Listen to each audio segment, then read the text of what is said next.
All right, guys. So yeah, we were just talking a little bit before we started recording, but just, about pacing ourselves as content creators. When you're doing YouTube, just like Mhm. you were saying, Fate, just like when you have a regular job, if you're a family person, which all of us are to some degree at least, Mhm. you have to find ways to pace yourself. And my question to you guys is, what has that been like for you guys? Because I think all of us have been pretty busy. We had Halloween. We're going into the Christmas season, and that's a family time. And obviously in January we've got this huge release. So what has pacing been like for you guys? Because I've got something that I wanted to share too, but I'll let you guys go first. Yeah, pacing's been tough. It's tough to just kind of like balance everything, like between making videos and hanging out with your family, hanging out with your friends. Right. And sometimes it goes one way or the other. Like for me, especially, it's tough to keep it at like about at a 50-50. I'm typically almost 90% one way or the other. Make either just constantly making videos and not spending enough time with my family, or doing the opposite. Like I'm always with my family, my friends, and I'm just kind of ignoring my videos, which past week or so it's been kind of the case. I haven't been making videos as much, and I don't want to burn out. That's something else in the back of my head. I don't want to get to a point where what I'm putting out isn't me at my 110%, because something else we had just brought up is that like Steven, I think you said this, that like Mhm. 60 or 70% of your audience on almost every video typically is unsubscribed people, where this is their first impression of you. I Right. don't want to put something out where it doesn't seem like I'm super excited about what I'm talking about. All the stuff I talk about on my channel across the board, I am super excited and super into. I don't Mhm. want it to come off as anything else, honestly. I don't Yeah. know how you guys feel about that. What about you, Steven? Oh yeah, no, 100%. And it is hard.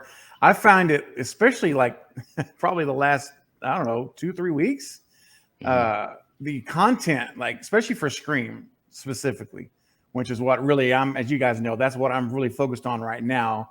Going to do other things, but that's kind of what I'm focused on right now. So the content, a volume of information we're receiving from TV ads, from Hmm. Brazil, from all over the world, that stuff just keeps dropping like out of nowhere. Like, where does this Right. ad come from? And Right. then you throw on top of the actual 12 screams of Christmas and all the posters and all the interviews and the feature ads that just keep dropping. It's like really difficult to, because you want to get all of that information out. I want to get all that out to all of my subscribers, but at the same time, if I truly did that every day, it would not work out. It just, the balance of life and YouTube, it just wouldn't work. Mm. It's difficult. So like right now, I'm literally working on a video now featuring two of the ads on one video, because I can't just keep doing one for one. Yeah. It's too hectic. So, Hmm. I love the content. It's not like I'm complaining. It's great to have Right. all this amazing pool of content, right? But Hmm. at the same time, everyone watching, I'm sure you realize, or you may not realize, but we do all have lives that don't revolve all around our channels. I mean, our channels are a Right. part of our lives, and a Hmm. big part of our lives, I would say. We probably all would say, but at the same time, it's not the only part. So we have to balance it as best we can for our family duties, our family needs, and just life in general, work, whatever we're doing. So Hmm. saying all that is, I'm having to kind of like, okay, I want to talk about this, but I need to talk about it a little bit more. I'm going to wait a day instead of putting one Yeah. out today. I'm going to wait till tomorrow, because then Hmm. I can just talk about two things at one time. So that's kind of what I've been doing Yeah. to help. No, that's a good way to do it, man. How about you, Fate? Yeah, I mean, it kind of goes both ways though too, because like especially like you were touching on with all of the stuff that's being put out constantly. I mean, we have like I did a live stream yesterday, and I was telling people like I could probably post 10 videos a day every day Mm-hmm. between now and the time that the thing comes out. But it's Hmm. like do I do that? Like even if I did have the time and I was like did that, just said, hey, I'm just gonna power through this, whatever, if I have to sleep an hour, whatever the case may be. It's only, 3 weeks, whatever. Even then, it's like you have the other side of the coin too, where it's like, yeah, you have your audience, you have your core audience. You Mm-hmm. might get it, but you don't want to drown your audience out either. Right. And that's something else that you know, I'll get comment like, oh, you need to talk about this, or you need to talk about that, and I'm like, I'm already 3 videos in today. Like, you know, like, it's like, you know, it's like, hey, That's like, true. I'm trying to, you know, and you don't want to, but anything like burnout is a big thing, and you need to have, and you hear it, you see it all the time, like content creators, people that work in general, you got to have a nice work-life balance, and you know, it's a luxury being a YouTuber, you know, but at the same time, it's tough, especially when we're in the position we're in now, where this isn't a job right now. This is a hobby, you know, because we're not making money. We're not, you know, like, we might be monetized, we might be making some change, but it's nothing. You know what I mean? Like, I've reached 1 million views officially on my channel, and I've made thank you, and I've made so I'd have to like go back and look at it again, but I've it's less than like 10 grand that I've made. Like, think about 1 million views. Think of how many views 1 million views are. Like, that's insane. Exactly. And, you know, so like, and that's the thing, like, you know, and I've seen people, and I've had people comment things like that, like, and it's like, we're not like, you're seeing the ads, you're seeing that stuff, and you're thinking, okay, like, oh, he's got to be making money, that's why he's doing this, and it's just not the case. So we're basically trading our time for an investment in the future, because that's the goal, right? All of us want to one day be successful in this and be able to have this as our job, but most of us, we have things like, you know, whether it's a 9 to 5, whether it's, you know, working at home, whatever the case may be, and to find that balance, it's difficult at times, especially when you have an audience, you know, that demands it. They want the stuff, which is, you know, which again is a great position to be in. You know, I mean, we could be talking to ourselves, but it's a gift as well as a hindrance in many ways. I don't want to say a curse. It's not a curse. It's actually, it's also so much fun, dude. Oh my goodness. I mean, like the fact that I get to talk to all 3 of you guys, where like otherwise I would just be a fan, like wanting to talk to all 3 of you guys. Like, exactly. This is so cool. It is. I think of the other side of that coin sometimes, where I'm like, if I wasn't here talking with all you guys, like I would be like actively watching these live streams, super pumped, wishing I could talk to you guys about Scream and stuff. This is great. I mean, it's a dream come true. I hate to even sound like I'm complaining about it, but sometimes it does get like kind of tough, you know. It is a little tough sometimes. It's not. It's good to just. It's good for people to understand, because I've actually talked about this on several different of my live streams, because I've had people ask me the question and stuff like that, and like and I'm honest. I'm a very honest person, especially with my audience, and you know, like, and I think transparency is key. You know, like even the comments, like I respond to every comment, but I tell people all the time, like, you don't understand how overwhelming it gets sometimes, like how hard it is to stay on top of that, you know, and then you know, you get people that are responding. So, but it's like you have another 100 comments that, like, it's not so much just the videos. I mean, and in all honesty, when you do this, you realize why most YouTubers don't respond to comments, because it's just so time consuming. And sometimes you don't even get the comments that are given to you, and you'll have like another comment say, well, you didn't answer my first comment. It's like, oh, I didn't even get it, because that's a whole nother story about how YouTube has a lot of glitches and failures in its system. I've had that happen many times. It's crazy. It's true. It's crazy. But the notifications is not reliable, just so you guys know. Not at all. They're not. We don't always get a notification when you leave a comment or anything like that.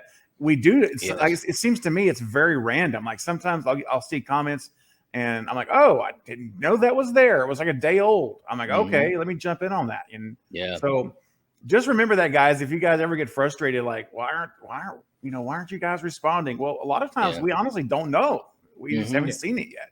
Yeah, leave another comment. That would be good.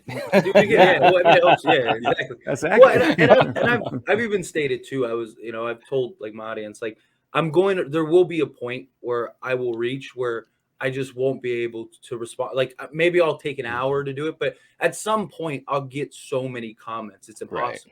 Like, and that's the thing. You know, I mean, obviously I'm not there yet, but there's days where it's like that. There's days where, like, you know, I get 1,000 comments because, you know, I post a video that's hot or 2 or 3 videos that are hot, and it's like there's no way I can get through all these. Plus the responses, plus everything. It's impossible, you know. Mhm. And I mean, and then there's just days that, you know, like I see it, I'm just like exhausted, but I'm like, Mhm. you know, like it's not fair to them. And that's Right. how I always look at it. Like I look Yeah. at it as like, if you're willing to take the time to reach out to me, I should take the time to respond. But you Right. know, like it's still it's a challenging task. It's hard to juggle life and work It is. and YouTube, and you know, and until we Yeah. reach the point of success to where like this is all we have to worry about, then it's, you know, I mean, even the live streams, like, you know, like I understand why people have somebody filtering comments and stuff through the live streams. Like I Yes. can't keep up Yeah. with that stuff. It's Like it's tough. it's Well, crazy. speaking of which, I'm glad you mentioned that, Fate, because Knight, and I want to hear your input too about what you think about the work-life balance, because you do a lot of live streams, man, and I admire Mhm. you for like the amount of live streams you do, because that's really huge, man. Because you know you can make a video at 3 a.m. and Mhm. when you know and post it the next day, but when you're doing a live stream, you've got to be there and you've got a live audience. You can't hit the pause button, you Right. know. I mean, now you Yeah. could do what Fate did and just unplug his microphone, like you know, from his live stream. I No, know. I'm just- Thank you for that. that was I had to mention it, but that's hilarious. But Thank you. it was just funny, man, because you were just like going to town talking. I'm like, what is he saying? But it was, Well, but it's- no, I think I pulled up because I was holding the mic like this, because like I went for like 3 hours, and so I was sitting there because I was gonna do a live stream on Scream Talk. I was gonna launch that, but because I didn't have like 500 subs or whatever at the time, because it's a brand new channel, I had to wait like 24 hours, and I didn't know that would happen, because when I started doing lives on Fate Decided, I was already past 1,000. And so I went to go live, and it was like, oh, you couldn't. And I was gonna go live there and then live on Fate Decided. But then I was Mhm. just like, I might as well just do like 2 hours on Fate Decided, and then that turned into like 3. But I think when I was holding my mic like this, because I'll do that a lot, because I get like uncomfortable. I'm trying to sit in a chair for 3 hours. Lounge singer style. Yeah. And I think I just I'll unplugged be it there. or whatever. But yeah, I was going to I'll town, be and there. I'll be and then, there. yeah, like even my girl, because I guess she was watching the live stream, she was like blowing up my phone. But I had my normal phone high, and then I had my work phone low, and then I just saw Craven blowing me Yeah. up. I was like, what is going on? I looked, and I was like, oh, my mic's off. I was like, Yeah, oh. I was hoping you had your phone with you, because you know, I'm like, you know, maybe he put his phone away like for the live stream. But I'm like, dude, I gotta Right. call him. So I'm like texting like Fate, and I'm Yes. calling him. Well, And I always and- play my live streams. I always play my live streams on my work phone, just so I can Mhm. see like what's Nice. going on. But I always turn the volume down. Right. Yeah. You know, Right. so Right. like, I never Echo. have the volume on. I just like Yeah. to watch it. Not just that, but like if I get super chats and stuff like that, it Mhm. alerts faster on like the actual live than it does on Yeah. my actual stream. So Mhm. like so that's another thing too. So I can get to it immediately without having people wait 10 minutes, because you know that's Yeah. important. You know, somebody's contributing to the channel. Like I should Right. address it as soon as possible. But yes, but I don't hear the sound, so it just like died, and I was like, There's just so talking many on the- pitfalls to doing live streams, man. I've probably seen it all. I've had live streams where we started out and everything looks right, you know, in you know, on my laptop and so forth, but there was no volume. And we've had people in the chat be like, we can't hear you, we can't hear you. It's like, oh crap. And like you said, Steven, you can't stop. You Mhm. have to, I mean, you could stop, but then you'd have to reset up, you know, Reset it. the virtual room and so forth. Yeah. And it's like, you know, so it's like you just got to keep going. But I've had to do that before. The I show had must go on. yeah, Yes. Yeah. That's right. Jeez. YouTube took a dump on me one time during a live stream. Like literally, it like crashed. I Ooh. thought it was Yeah. I thought it was like my internet or something. I was like, what is Mhm. going on?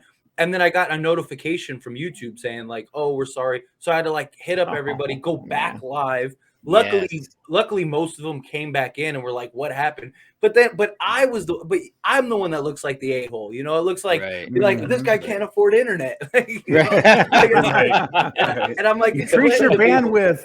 Yeah, and I'm explaining to people, I'm like, no, like, I'm like, They it were was like- YouTube, like, Fate decided to not have any internet. Oh dang. But seriously, you have to have your ducks lined up, because when you're live, anything could happen. You know, I always tell people, Steven, you know this too. I always say to people, if for some reason something goes wrong, or Yep. something goes wrong on your end, just let me know. Even though we're live, Mhm. it's better to be in the know than not. And if we do have to stop it, we'll stop it. Hopefully we don't. I've only had to stop and restart, I think twice, 2 or 3 times. Oh wow, And that's pretty good. it's not Yeah. bad. It's not No. bad. But seriously, it's crazy. But to me, the live streaming for my own schedule, it worked really well, because with my schedule being so wacky, having it set for a certain time every week, it worked really well, because I always knew exactly when I was going to do it. And of course, every once in a while, I'd throw something else in there, but it really was a godsend, because I honestly did not expect to live stream like that when I first started. Well, my old channel. At first I was thinking, no, I'm just going to upload videos. And I actually did that for my first, I don't know, 3 or 4 videos. And then I was like, screw this. Let's do some live streaming. And but it worked out well. It worked out well. But you got to balance it, and like I was telling you guys before we started recording, I have a friend, another YouTuber, that was just telling me that he was just, having trouble with pacing, and, he loves doing this. He has a huge passion for movies, and very much, like us. And my heart just went out to him, because I was like, yeah, take your time, dude. And I just saw last night, I saw another YouTuber, a really cool YouTuber. I won't say who it is, but he's well known in the community. And I guess it was from the other day or whatever, he had a video that said taking a break, sort of. And he actually, a 10-minute video explaining what was going on. And I was just like, wow. And you could just see in his face that he felt kind of like what you guys were talking about and what you were talking about, Fate. He felt the weight of what his audience expected. Yeah. And the level of quality that he usually was giving. And that quality had dipped a little bit because his personal life became more hectic. And so when I saw that, it was just another, I guess what I'm saying, not to get long-winded, I guess what I'm saying is it just was another reminder to me that this is for fun. This is a passion. And you always have to be aware of, you got to take care of yourself, because if you don't take care of yourself, you can't take care of your family, you can't take care of your friends, and you definitely can't take care of your channel. So it was just another stark reminder of, just take care of yourself. And it's tough. It's tough because we all want to do well. We all want to provide good content. We all want to be on top of things that we think we should be on top of. But like you were saying, Jake, sometimes you just got to take a step back, and it's better in the long run, So yeah, I think that's why a schedule is important though too. I mean, outside of just YouTube in general, because I mean, YouTube, like its algorithm, like encourages a schedule. Like, so for those that are listening to this that want to start a YouTube or not start a YouTube, if you're posting videos randomly, that's usually not a good sign. Like if you listen to every top YouTuber ever, they all say the same thing. Whatever you can commit to it. Because just like television, if your favorite TV show was on whenever it felt like it wouldn't get the views and the ratings that it would get, as if that's why the shows have 8 p.m. whatever. But like for me, like people will ask like, why do you post every day? And it's like, and it's because of the schedule, because I just know myself, like I just get so caught up in like my work and just life and stuff like that, because I'm not only responsible for me, but because I work for myself, I have clients and all kinds of stuff, and I'm doing investments, I'm handling money, and so like so like I need to have that everyday schedule, because one, so that way I'm committed and it's like, okay, I'm getting this done. But also too, like it's just like anything else, like you take a day off and then it's like you start finding excuses for the next day, and then the next day and the next day. So I just program myself like, okay, every day I have to get up and wake up and do my normal work stuff. So let's find, an hour here and there to create a video, upload it, stuff like that. Like easy, like program ones I'll do the night before, and then, schedule it or whatever. But, especially like right now where things are being posted constantly throughout the day. It's like now I'm constantly looking stuff up too. But it's just finding a schedule, I think, is important too. Whether you're posting once a week, 3 times a week, whatever the case may be, every day.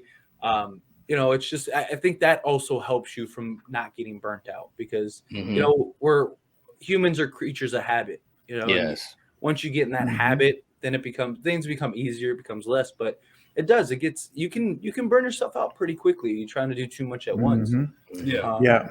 And another thing too that I sometimes struggle with as a creator side of me is I suffer from a little bit of this OCD to where it's like it's not severe, but it's enough where like if something breaks, oh my gosh, I want to be the first to break it. Like, and it's ridiculous because it's not a big deal. This is not life altering information.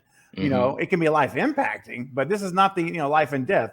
So I sometimes have to wrestle with this compulsion I have, this feeling I have that I have to do it. I have to do it now. I got I got to hurry. I got to not that I hurry my videos, because I do try to do them the same way consistently, so that to where I feel my standard, whatever the best I can do is there. So I don't mean rush it, like shortchange it. I just mean rush it, like put everything else aside, like stop everything, stop family time. I have to just stop everything and just do this. And I sometimes struggle with that feeling that I have to do it now. But you know what? Really, I don't. It can wait 6 hours. Who cares if I don't break it first? So the thought of me breaking it first is pretty naive anyway. I mean, we're talking about YouTube. There's millions and millions of people on YouTube. So who cares? You know, the fact is that, right? Sorry, go ahead. No, I was just go ahead. I was just gonna say, just quick brief, is that also it goes into like what we talked about on one of the other ones, is that like, we like people are there to hear our perspective and our opinion on things. So even if like I've talked about stuff the next day and it got just the normal views that I usually get, because people are waiting to hear my perspective. Or I've even seen stuff where everyone's covered it. I'm like, I'm not going to cover it.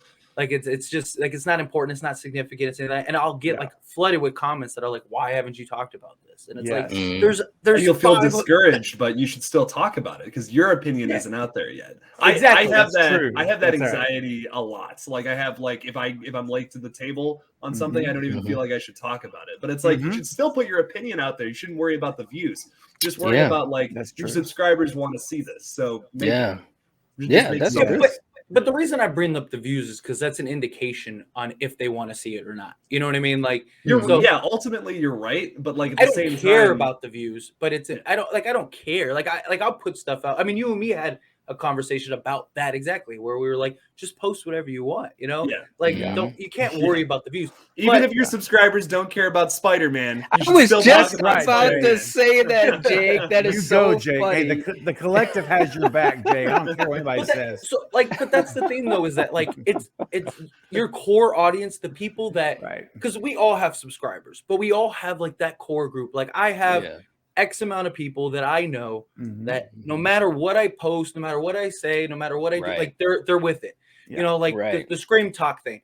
I made an announcement. Boom! I got a couple hundred people to go over there, subscribe immediately, because they're fans of me, and we all have that as creators. So that's why I was telling you, just post whatever you want. Like who cares? Like your core audience, they're gonna enjoy that, and you want to grow that because those are the people that are gonna ride with you. They're the ones. Everyone else is just looking for a reason to stop following you. They're just looking for a reason to, or eventually they just do for whatever circumstance. Sometimes people just fall off. But it's funny too, Jay, because when you at first said that, I immediately could sympathize with you, because it's like I felt bad, and I was like, man, I've watched so many of your videos, and I've always just liked what your take on stuff, and it didn't even matter what you were talking about. There are times you did videos about stuff that I was like, well, but let me just see what Jake is saying, and like Fate's saying, I think that's who you're hoping to keep connection with, And if you want to talk about Spider-Man, you talk about Spider-Man. Like we said before, maybe not the Dodgers, but but definitely. I'm just kidding. You got it. Yeah, I mean, I am pretty upset about the Browns' loss last night, but I don't think anyone. That was rough. I know. That was really rough. That was embarrassing. That was yep. Yes. You said it, man. But I don't think my subscribers care at all what I have to say about that. But Right. But like you were saying, like if you have a movie channel in general or channel in Yes. general, you should talk about movies. You should talk You about whatever should. movies excite you. And Yes. I am a massive Spider-Man fan. I can't say Yeah. the same for the other superheroes in the MCU, but Mhm. like Spider-Man has always been my favorite superhero. And this last movie was it was wonderful in every possible man. capacity. Yeah. So, without spoiling anything. Yeah, I mean, Yeah. that's the same way I feel too, man, because I just love movies. And when I first started doing this, my whole thought was I'm just going to talk about what I like to talk about. And, you know, Yeah. obviously with my brother and Coriander, I just said, look, let's just have some fun with this. But our biggest love is horror. I said, so that's kind of the entry point, you know. And I remember when we first started talking about we did a top 10 of comedies like through the decades, and you know you could see, you know, some people are like, I don't know about this, but then over time, you know, we talk about other things that are not horror related, and eventually it did start to kind of connect a little bit more. And I was like, well, that's exactly the way I want to do it. And if people just, you know, again, I'm still, when you told me that story, Jake, I was just so like, oh, I can't believe someone would even say that to you out loud, you know. Yeah. But it's like, it's your channel. It's like you can Yeah. talk about whatever the hell you want to talk Exactly. about. You know, that's the bottom line. It's Killjoy Jake, not Killjoy you. Okay, this is Jake. And saying it's Right. fake decided. It's the Night Watch zone. It's not the You Watch zone. It's Mhm. craving something. I mean, you know, sure we want to make everyone happy. Of course, we want Right. to make stuff that people enjoy. But at Yeah. the end of the day, guys, if we don't enjoy it, I believe no one will enjoy it. We have to Right. enjoy it first. Mhm. And Yeah. you know what? If that means that one video gets 200 views and one compared to 2,000, then those 200 people are going to love it, and we're going to rock it out because. But you got your voice out there, man. You got your Yes. opinion out there, and But it's see- something that's important to you. There's the thing about those videos that like I'll have people like comment like with that comment in particular on Spider-Man was like, Jake, look at your Scream videos, you get like 2,000 3,000 views on those, and then you're only getting like 100 views on Spider-Man. I'm like, okay, well, you're not looking at the full picture of the analytics. Sure, I'm only getting 200 views on this, but guess how many subscribers I got from both of my Spider-Man Bingo. videos? Yeah. I got There you 25 There subscribers you in go. total from just those two videos. There you And go. if you think about it, because those videos both have such low views, it's like that's even more impactful that way. A Like percentage. Yes. percentage wise, Mhm. I got more subscribers per percentage than I would have on my Scream videos. So Mhm. it's not like I'm not an idiot. I know I know what I'm doing.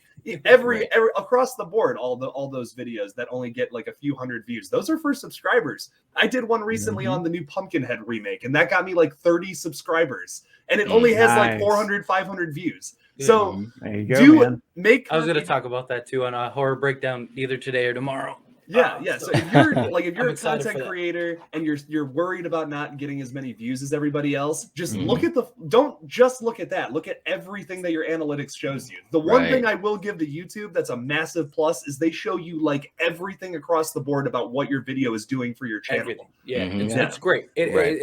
Analytics. Yeah, I've tried to explain things to people about that stuff, but the thing is that nobody really gets it unless you're doing it. You know what I Right. mean? Like, Yeah.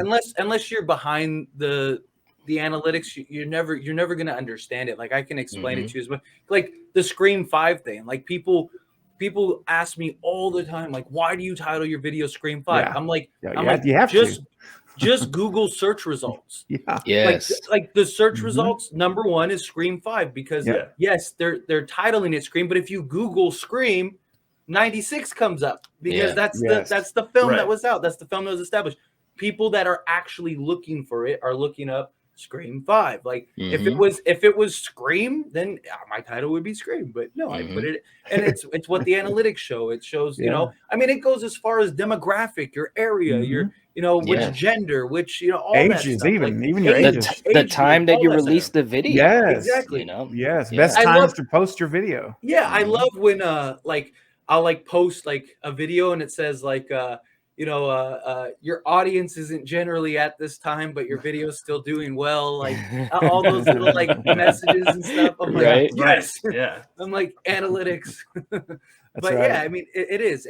But one thing I wanted to say about the you know what I think it is though too about like the horror community, and I don't know why. And I don't want to generalize it because obviously it's, you know, everyone's different, but I get a lot of it too. Like when I make Marvel references or like connections, I always get people that are like, oh, well, I'm not a fan of Marvel. Like, why would you make that reference or something like that? I don't know what it is. I think it's just like that. Like, I don't know if it's just two different audiences or if it's just like one extreme or the other. I think so. I mean, because the fandoms are, you know, like I did a video on Black Widow. I did a video on obviously Spider-Man. I did a video on Wonder Woman 84. You know, a couple different, you know, superhero movies, and they weren't as well received. But you know, like I said, and like you said, Jake, those are things that interest me. So I wanted to talk about those things. But you do have those fans that'll say, well, I'm not really into superhero movies or too much CGI, and all of a sudden it becomes a conversation about practical horror effects. It's like that's not what this conversation is about. I mean, if you want those videos, I got a whole bunch of those you can check out. This is for the people that like the superhero stuff. And again, you could almost drive yourself. I guess what I'm getting at is you could almost drive yourself crazy thinking about the ins and outs of it. And my advice to anyone, just from my own small experience in it, is to just follow your heart. Yeah, I mean, that's right. Follow your heart and just let the chips drop where they may, because you know, who knows, man, in another year or two, we may be talking about something that's, you know, a lot different than now, you know, and that may not necessarily be a bad thing. It might be a growth thing. It might be an evolution, you look know, at my an entire expansion. channel. It's true. My entire channel. Right. I started something completely different. Like this wasn't Yes. even, and it just evolved into what it became. And Right. and that's why I'm talking about. You never know what that thing is Yes. that leads to success. Like if you would have asked me a year ago, would I have almost 5,000 subs talking about Scream every day? I'd tell you no. Like I'd say it's my favorite horror franchise. I love it. It's, you know, I can't wait for Scream 5, but I never thought it literally was just exactly what you and me were talking about, Jake, where I was like, just post whatever you want, because that's literally what it was. It had nothing to do with my channel. It had nothing to do with my content. It got like, I thought it was going to get like 3 views, and I posted it. It got like 1,500. So I was like, I might as well post another. That one got like $3,000. So I was like, okay, let me, and boom, just snowball effect. And now we're here and I'm part of the collective. And if you would have asked me about that, I never would have said that. And that's Right. And that's my whole point is I just think you, from a creator perspective, I mean, you need to stay within a niche, whatever that case may be. But I think you should be able to talk about whatever you want. And again, your core audience are going to be there. Your core audience, and that's all that really matters. Like, you know, like the person that the person that subbed just to stay up to date until the film comes out, and then they're just going to unsubscribe in, you know, in a month. Like those aren't who we're trying to target. We're trying to talk to, like, we always see it. It's always the same people in my live streams. So the same people in my comments. It's always, I mean, obviously there's new ones and new subscribers, but like I have, again, that core couple hundred subscribers that no matter what I do, they're there. Every live stream, if they can't make it, they're devastated. They're like, I'm so sorry. Like, and I'm like, the fact that you even care.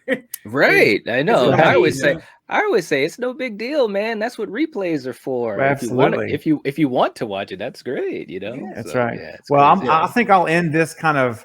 This is a great subject, guys, by the way. And I hope everyone watching, if you came here for Scream 5 talk, I know we ain't got there yet, but I think it's been a really great conversation. And I want to end this kind of like theme that we're talking about with something that I think I remember from being a kid. I think my mom or dad told me, I've never forgotten it after all these years. They said, if you try to please everyone, you'll please no one. It's true. And I say, you know what? I've never forgotten that. And so I've tried to, when it comes to creativity, because it's so subjective, man.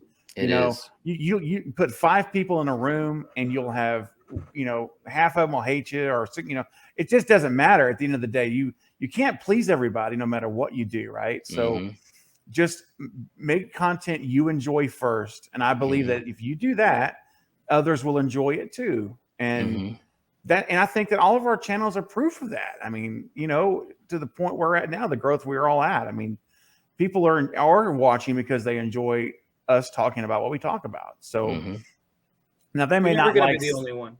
what You're never What's going to that? be. You're never going to be the only one that likes something. Exactly. Mhm. You know what I mean? No, So Right. no, whatever it is, there's always somebody else that Right. likes the same thing. the same Mhm. So thing. it's just finding something you're passionate about Yep. enough about to talk about regularly. You know, it's Yes. finding Yes. because that's the thing. We all found a common passion, and Mhm. and that Yep. opens doors and it leads to things. I mean, it led to all of us, you know, coming Right. together, creating this thing, and you know, Yep. doing the podcast now, doing all this stuff, creating this Mhm. audience. You know, none of us thought we'd be in the position we were in, you know, a year ago or whatever. You Mhm. know, No, you no don't, way. you never know until you're there, and Right. then That's you look right. back and you're like, okay, wow, we're here. Like let's Yes. ride this thing. It's an amazing thing.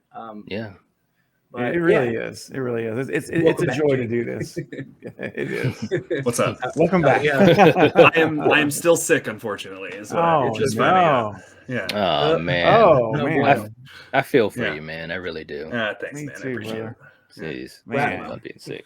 Yeah. Yeah, right. Oh, Get well, out guys, while you can. listen, not that being sick made me think of this, but it's Christmas, man. You know, It this is. is our It Christmas is. special, This is and Yes.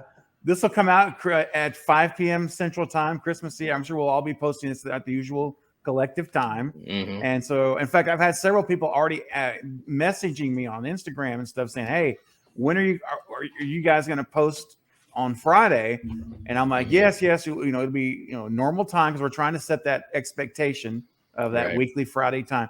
So I'm assuming you guys, we haven't talked about this ahead of time, but I'm assuming you guys are all doing the same, right? We're going to post this at Yep. the usual time, so everyone's on our channels.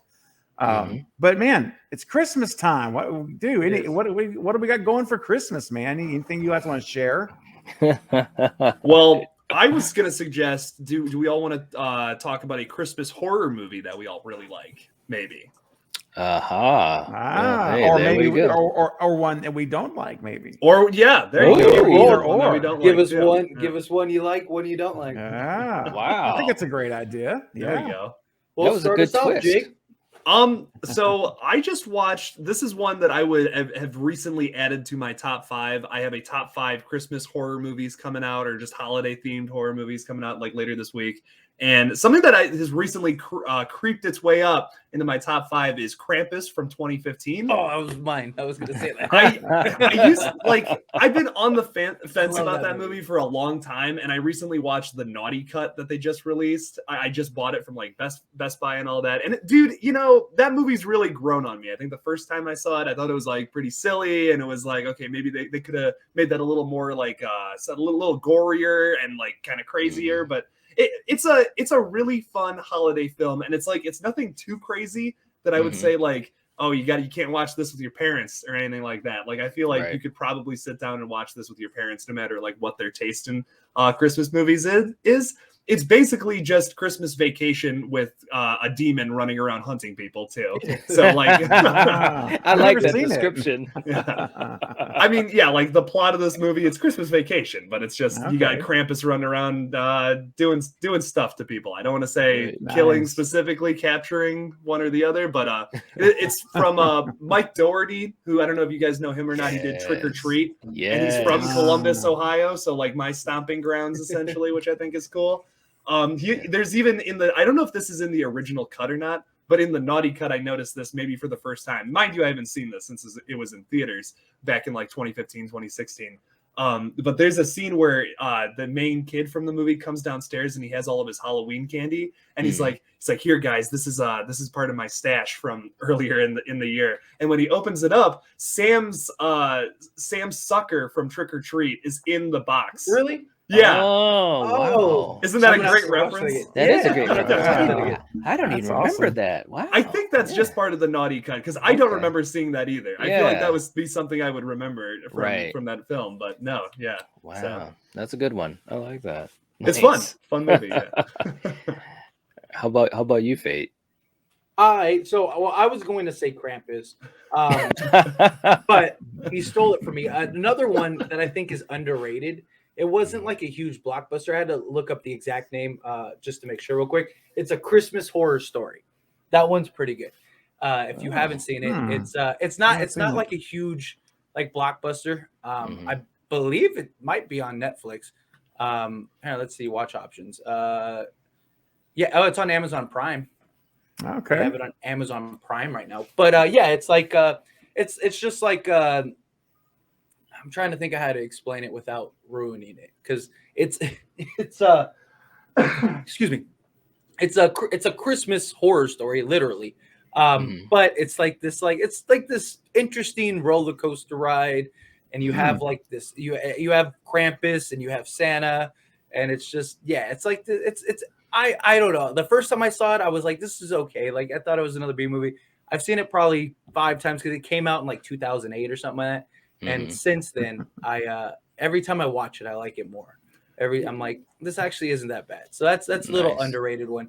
I've always liked Krampus since I saw it. I just thought it was like, it is an acquired taste type of film, Krampus. But I thought it did have a nice like mix of like comedy and horror, and plus, what's the main actor's name? Adam Scott. Yeah, Adam Scott. There you go. Thank you. Yeah. I love that guy. That guy's great. Hot Tub Time Machine 2. He's fantastic. Oh God, that's a deep cut. That's what I love that movie. High five. Time Machine 2. Nice. So is A Christmas Horror Story, is that the one with the zombie elves? Yes, so I believe there's a couple stories, but yes, it has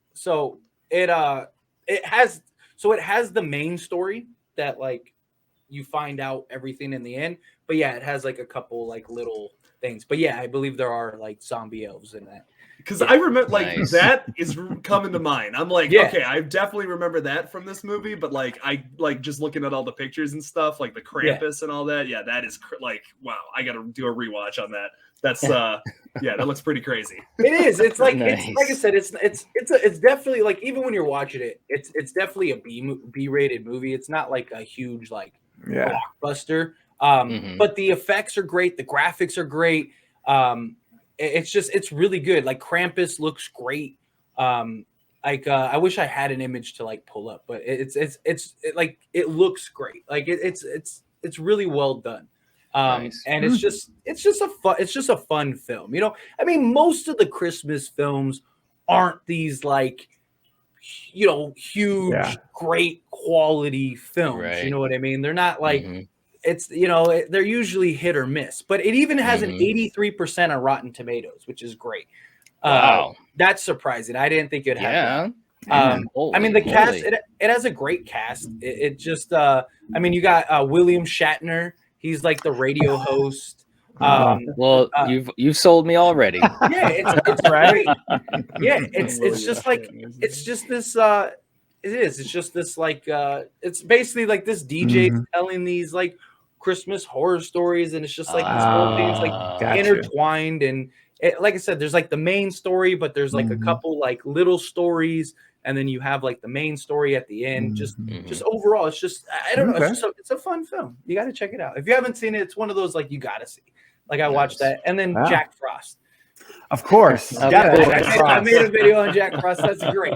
Not the one with Kevin Costner. I'm talking about the killer, the evil one. Killer one, absolutely. and part 2. Yeah, that's and you have to watch them back to back. Yeah, you do. Funny, man. It's great. Jack Frost. There's a good one, and then there's like a not so great one, but it's a guilty pleasure. I don't know what it is. The dumbest movie in the world, but it's just so. Some movies are like that, man. I mean, seriously, some movies can be so bad, but you can enjoy them so much. And it's funny because obviously there are movies that are bad that you would never even want to say the name of the movie, but there are those guilty pleasures. They're there. They are. Yeah. What did you guys think of the Black Christmas remake?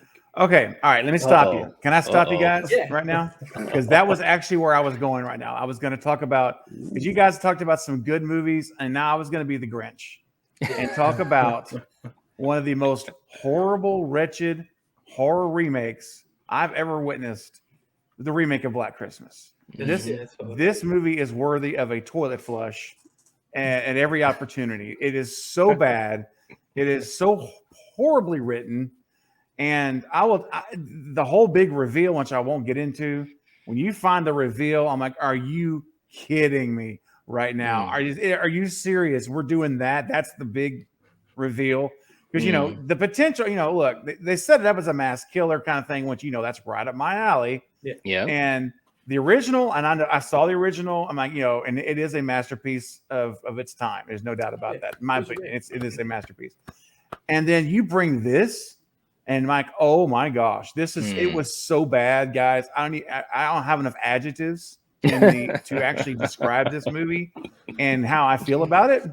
So I will just say that if you have never seen the remake, do not waste. If it's a free rental, just don't even waste your time.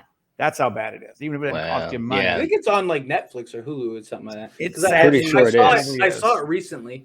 I didn't watch it recently, but I saw it on like one of those things recently. It's and I was like, bad. Universally panned and hated. Pretty much. Yeah. A lot of it. Yes. Like that movie got killed. Yeah, the 2006 movie is pretty good though. It is. I was thinking that one is actually pretty. Now, I haven't seen the 2006 remake. Check it out. Really? That one's pretty solid. I mean, it's not like it's not great. It's not nowhere near as good as the original, but it's good. Right. Like I think it's worth a watch for sure. There's a point in the movie where like you get this like eyeball stab kill, and literally every kill for the rest of the movie is an eyeball stab. Like I know it's bizarre. It's really like it's creepy. It's effective. I wouldn't want to die that way, but like every single kill, like what? Yeah, the 2006 one was pretty good. That had it was. I was excited. Michelle Trachtenbach or whatever her name is. Yeah, It was. I mean, it was just like all these just pretty girls at that time period, all like Mary Elizabeth Winstead. Like it was like, all right, this is that kind of movie. You sit down, you're like, I get it. And even the trailer, like if you remember the trailer back then, that was the whole hype. That's how they hyped it up. Like these, like sorority girls. It's a girls' night. Like guys strap in, and I remember watching the trailer, like. They are really trying to sell this. Like, was like we're back to the 80s. This definitely isn't a family comedy, but right. So are we all like in agreement that the kid from Home Alone became the guy from Saw? Is that Oh, jeez. Oh, no. Have you ever heard that theory? I have heard of that. I have not heard this one somehow. There's literally like, I mean, like, there's like an entire like rabbit hole theory about it where they make all these connections and there's like similar scenes in Home Alone that are in Saw and like all this stuff.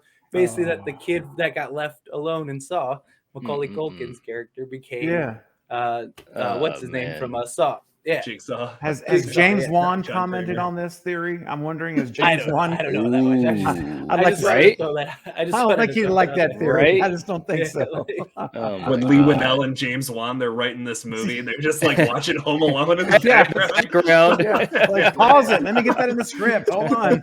Write that down. This is great. Well, I mean, it makes sense. I mean, the kid in Home Alone, he makes all those contraptions and stuff. So, like, when the burglars run through, I mean, I'm telling you. Holiday classics. To John Kramer. And you just made me think about too in this was one of the Christmas movies that came to my mind too, but it was the one that you were talking about, Jake, to watch.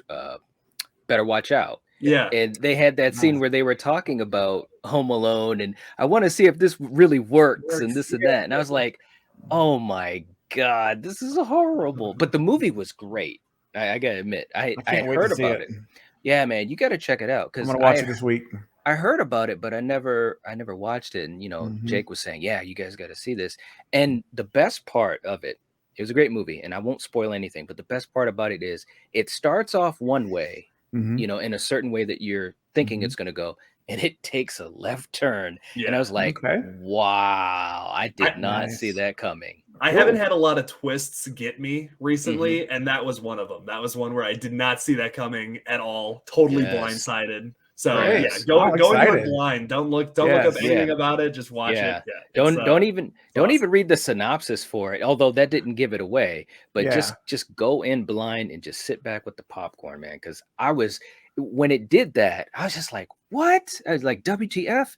And for the second half of the movie, I just had this anger in me building up because of something that was happening, and I was like, this is a good movie because it's making me react that way. And it was very, Okay. very good. It's on Shudder, I believe. That's where It's I on saw it. Prime as well. Prime Video's Okay. for free as well. Yeah. It's on Prime. Yeah. It's a Yeah, very it's good on Prime. movie. I have to watch it again. I haven't watched that movie since it came out, because that came out in what, 2018, something like 16. 16, 16, something like that. Yeah. I don't think I've seen it since because it I know I watched, because that's the one with the babysitter and Right. Mhm. Yeah. I know I've seen it. I just haven't seen it in years. I should watch it again. Yeah. A very but- smart movie. I was just like, wow, that's Nice. and all the way up until the end too. I was just like, my jaw was dropped, and then and I won't get any further. But I was No. it took me on a roller coaster. I was like, good for you, man. Awesome, man. Yeah. I was so tempted right when I finished it. It was late at night too. I was so tempted to text you, Jake, be like, "Good job, buddy," but I was like, I didn't want to wake you up. Thanks What for the about, recommendation, man? What about like Puka? You ever see Puka? You guys ever? Oh, see is that the thing on Hulu? Puka? Yeah. Well, they have Oh. like 10 of them now, but the first one was like a Christmas one. It's like it's a terrible like B-rated movie. It's Oh, like this like gosh. toy that gets manufactured as like a Christmas holiday toy, Oh, no. but it's like Oh man. possessed or something like that. What is the old school slide? The Silent Night, Deadly Night, or whatever? Deadly Yes. Night, Silent Night. Love that Toy movie. maker or Oh my whatever. God. There's like 4 of them now. There's like a bunch Yeah. of them. Right. I wanted to. I was gonna look it up real quick because I was looking up just like popular Christmas horror movies.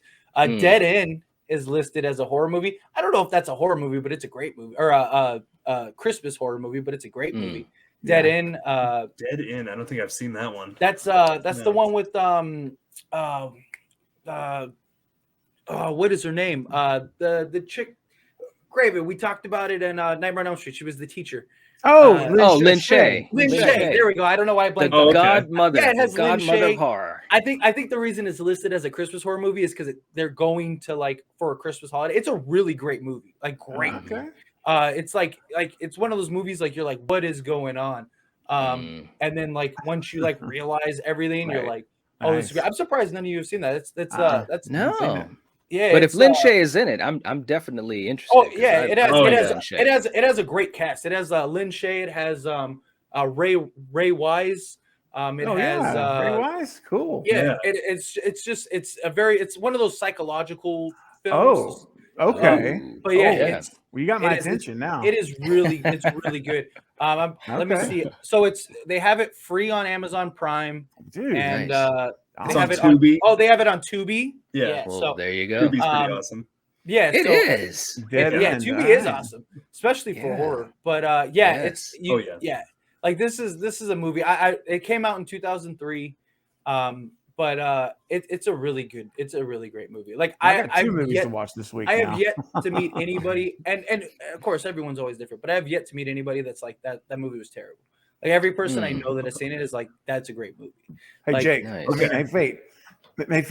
That movie that movie was terrible. So now you can say someone's told it to you. I just wanted to give you that. You haven't even That's my seen it. Christmas Doesn't gift to count. you. No, I know. You have It to looks watch it. horrible. It looks hard. I've got It a looks to bad be feeling deceiving. about this. No, I look I'm- horrible until you get to know me, and then you're like, No. It's like, I'm gonna watch it. Nice. I will watch cool. that this week. So I'll add that to my list with better watch out for this. it is. It's good. Nice. I think it's a great movie. It's it's Hey. it's one of those movies that makes you go, huh? Okay, Nice. speaking of movies that make you go, huh? hmm You guys have heard me talk about it, but for everyone who's watching, you've got to watch this movie. It's not Christmas, but you can make it a Christmas movie. It's called Bad Milo. Oh yeah. Oh yeah. That's a Christmas gift no one wants to receive. If you see the movie, you're gonna know why. Trust me, I like Jake. that. As sick, bless your heart, brother. As sick as you've been, if you watch Bad Milo, you're gonna feel better because you could be that guy. All right, that's all I'm gonna Yes. say about that. Yes. So That's too Bad funny. Milo, you have to watch this movie, guys. Another good one too that I had just seen for the first time last Christmas is a movie called Christmas Evil, and that's an Oh. old school one. That's like Okay. from 84, 85, 86, somewhere around there.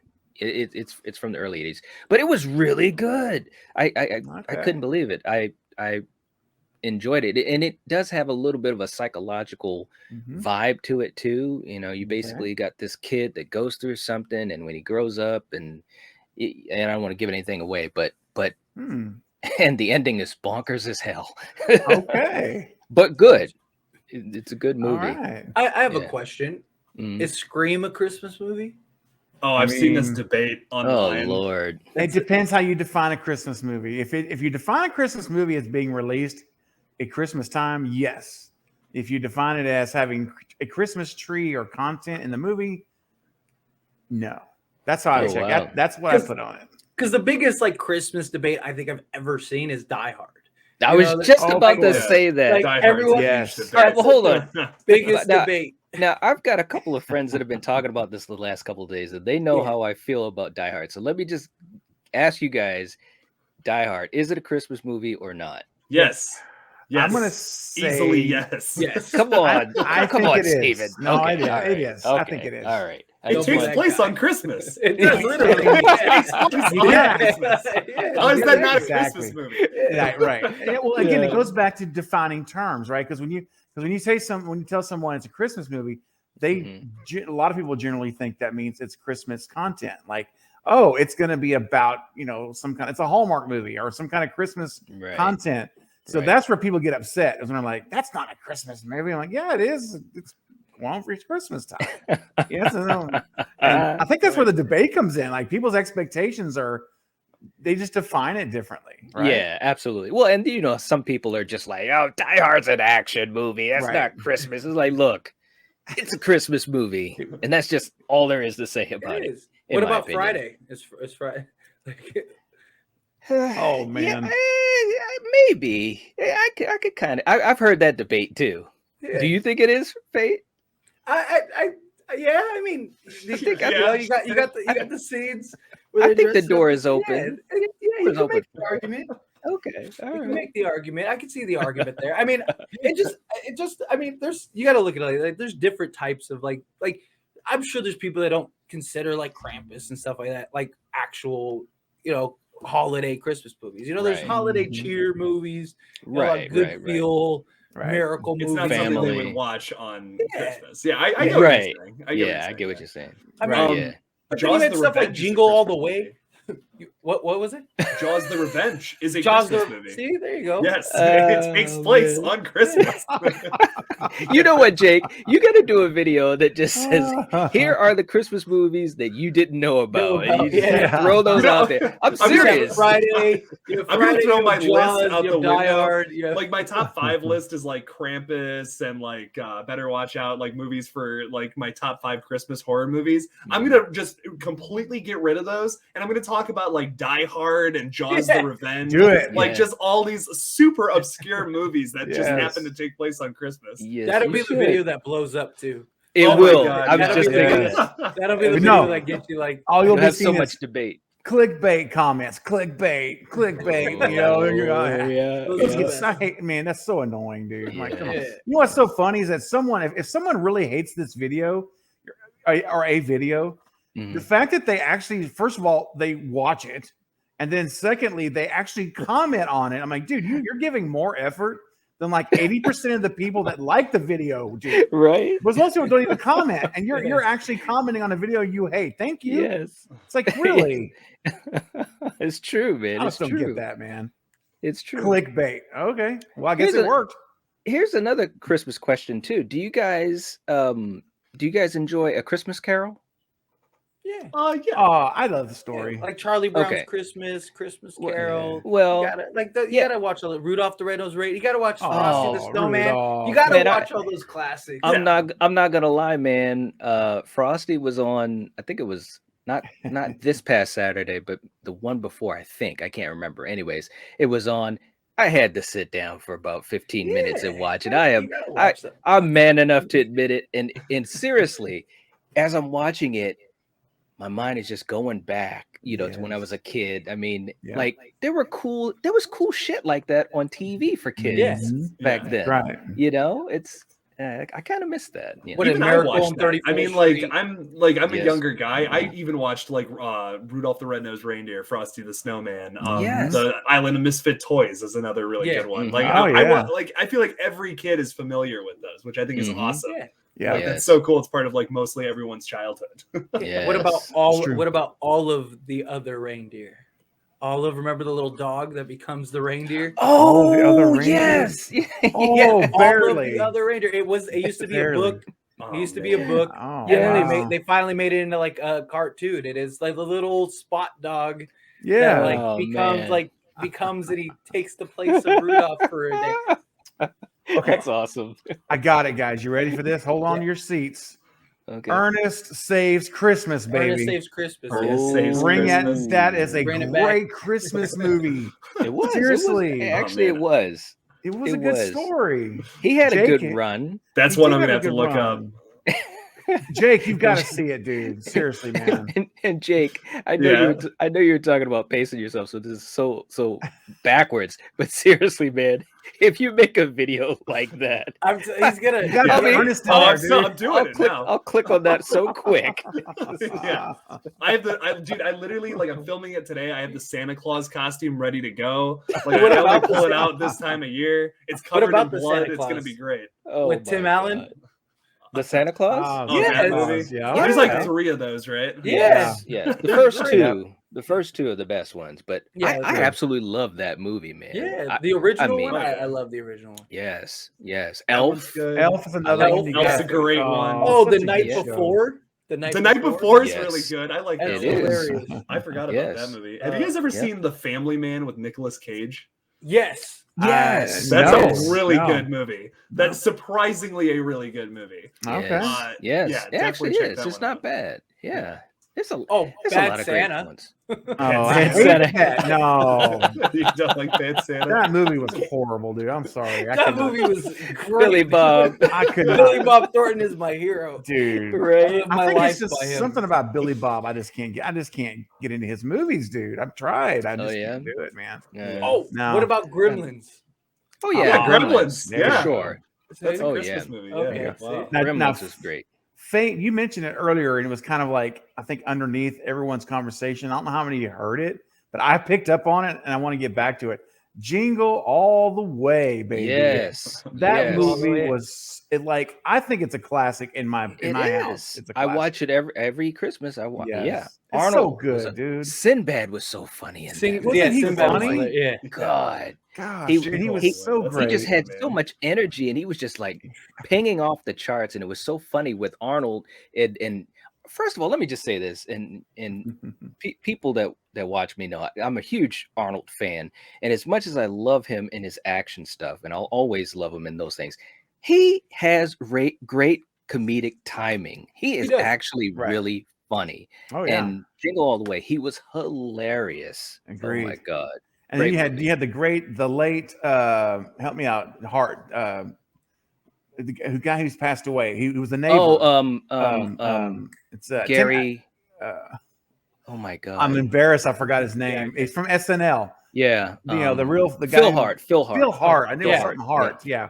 Yeah. The great Phil Hart playing that Yes. that neighbor. moving Oh, in he on was the so wife. weaselly. He was Dude, so I hated him. weaselly. But he did it so good. It's like it's one of those characters where you're like, he does it so well, you can't stand him. And that's what Yes. they want. Yes. You just see how he's conniving and weaseling in, and you're just wanting to strangle the guy, right? And Yep. it was so well done. It was a really, Yep. I think it's underrated, honestly. I You- think it's you a fun even- movie. You even had for really the old school folks, you had the late great Robert Conrad, who was playing that Yes. security guy, Yes. Robert Conrad from the Yeah. Wild Wild West. Wild West. It's That's like right. I loved that show as a kid. My dad Yeah. would be watching it, obviously it was syndication, but I'd just be sitting there pretending I had a gun and all that. I was like, man, so, yeah. What about the Grinch with Jim Carrey? Jim Carrey? Yeah.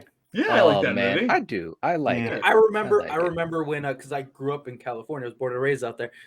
When they were doing that movie, they turned Universal Studios lot into Whoville. It was really cool. Like you could Oh, walk around, see all that stuff. It was wow. really cool That's back. nice. Like a Oh, long That's time ago. awesome. But yeah, like you got to go with like the Grinch. Nightmare Before Christmas. Right? Oh. Yeah. That's Is a classic. that a Halloween movie or a Christmas movie? Though? It's a Christmas movie. It's centered Uh-oh. around. That's an Uh-oh. argument. That's an Uh-oh. argument right there. I mean, I guess it's both. You know, Right. Like I think it's both, but dude, I've legit gotten into arguments with people over that. Like about if it's a Halloween movie, a Christmas movie. I feel like Wow. most people are like, no, it is a Christmas movie Yeah. to its core. And I'm like, no, it's Yeah. kind of both. Yeah. It is. I don't know. Yeah. That's the true. Polar Express. That was Oh, actually yeah. pretty good, Yeah. man. That was a good movie. I The was movie creeps really me out a impressed with little that. bit. Well, I'm not You mean gonna because of lie. the animation? Or? Yes, the animation Okay. creeps me out a little bit, Yeah. but I like it. It's a good movie. It is Yeah. good. The great Has it- Tom Hanks, man. Well, I was Yeah. going to say, has anybody mentioned? And if we have, then we'll move on. But maybe arguably the best Christmas movie of the '80s for sure. Christmas Vacation. Yeah, I was Yeah, just I about mean, to say that that is- too. That's It's a iconic. great movie. I've That's- seen. yes. We watch it. My family has watched that every single year for Christmas, Yes. and You like have I've to. just seen it so many times. I'm like, okay, like yeah, Christmas Yeah. Vacation. It's a great movie. It's a great movie, but I've seen it too many times. I've kind of burnt out on it. Oh, Like, yeah. You know, I feel like fun- this is exhausting. a funny story I have to tell you when we think about it is because later on today, when we're filming this, my daughter has never seen it. And I'm Ooh. going to watch it with her. It's going to be daddy-daughter time. And she's at an age now where it's more appropriate for her to see it. Mhm. So we're going to and we're going to watch it. I'm introducing it to her for the first time today. Nice. So I'm very That's excited. awesome. I'm very excited to get her response. So Very cool, man. it's just a Very, classic, very cool. man. It is a Oh, classic. yeah. Chevy Chase, man. He was so good. Like just the way he Yes. could be so deadpan. Yes. And it would like for that first second sometimes go over your head and then you catch it and you're like, oh my God, that was good. You know, he was just I loved his movies. I really did. I like the way, especially in Christmas Vacation, where it's like he'll have those moments where it's like so slapstick funny, where he's like kind of beating Yes. himself up, but then he has these really like wholesome, like Yes. genuine moments where it's like he just really wants to do all these like wonderful things for his Mhm. family, but it's Yes. just not working out. And like Yes. you really feel for the guy, man. I You mean, do. it's You yeah, really no, do. Chevy Chase always did a wonderful job at doing that in all of He his did. movies. That Like, that for sure. attic scene when he gets stuck in the attic Oh, I Yes. know. and he pulls out the old school home movies and Mhm. you've got that Ray Charles song in the background. I'm not gonna lie to you, man. To this day, that gets me kind of a little misty-eyed because I'm just like, Yeah. because you really do connect with him, and through that you connect Mhm. to your own life, you know, family and so forth. And yeah, man, that's the magic of that movie, and of course that Mhm. character and the family. But Yeah. yeah, good It's stuff, amazing man. movies and like music and things can do. You know, Yeah. Oh, powerful, man. Emotion and Yes. it can make your day, it can ruin your day. Yeah. I mean, Yes. we've all been walking someplace and heard a song that just like sparked all these like memories, or you know, you walk, Yes. you're flipping through the channels and you see a movie that like takes you back to, you know, like your first girlfriend sitting on the couch, or your first, Yes.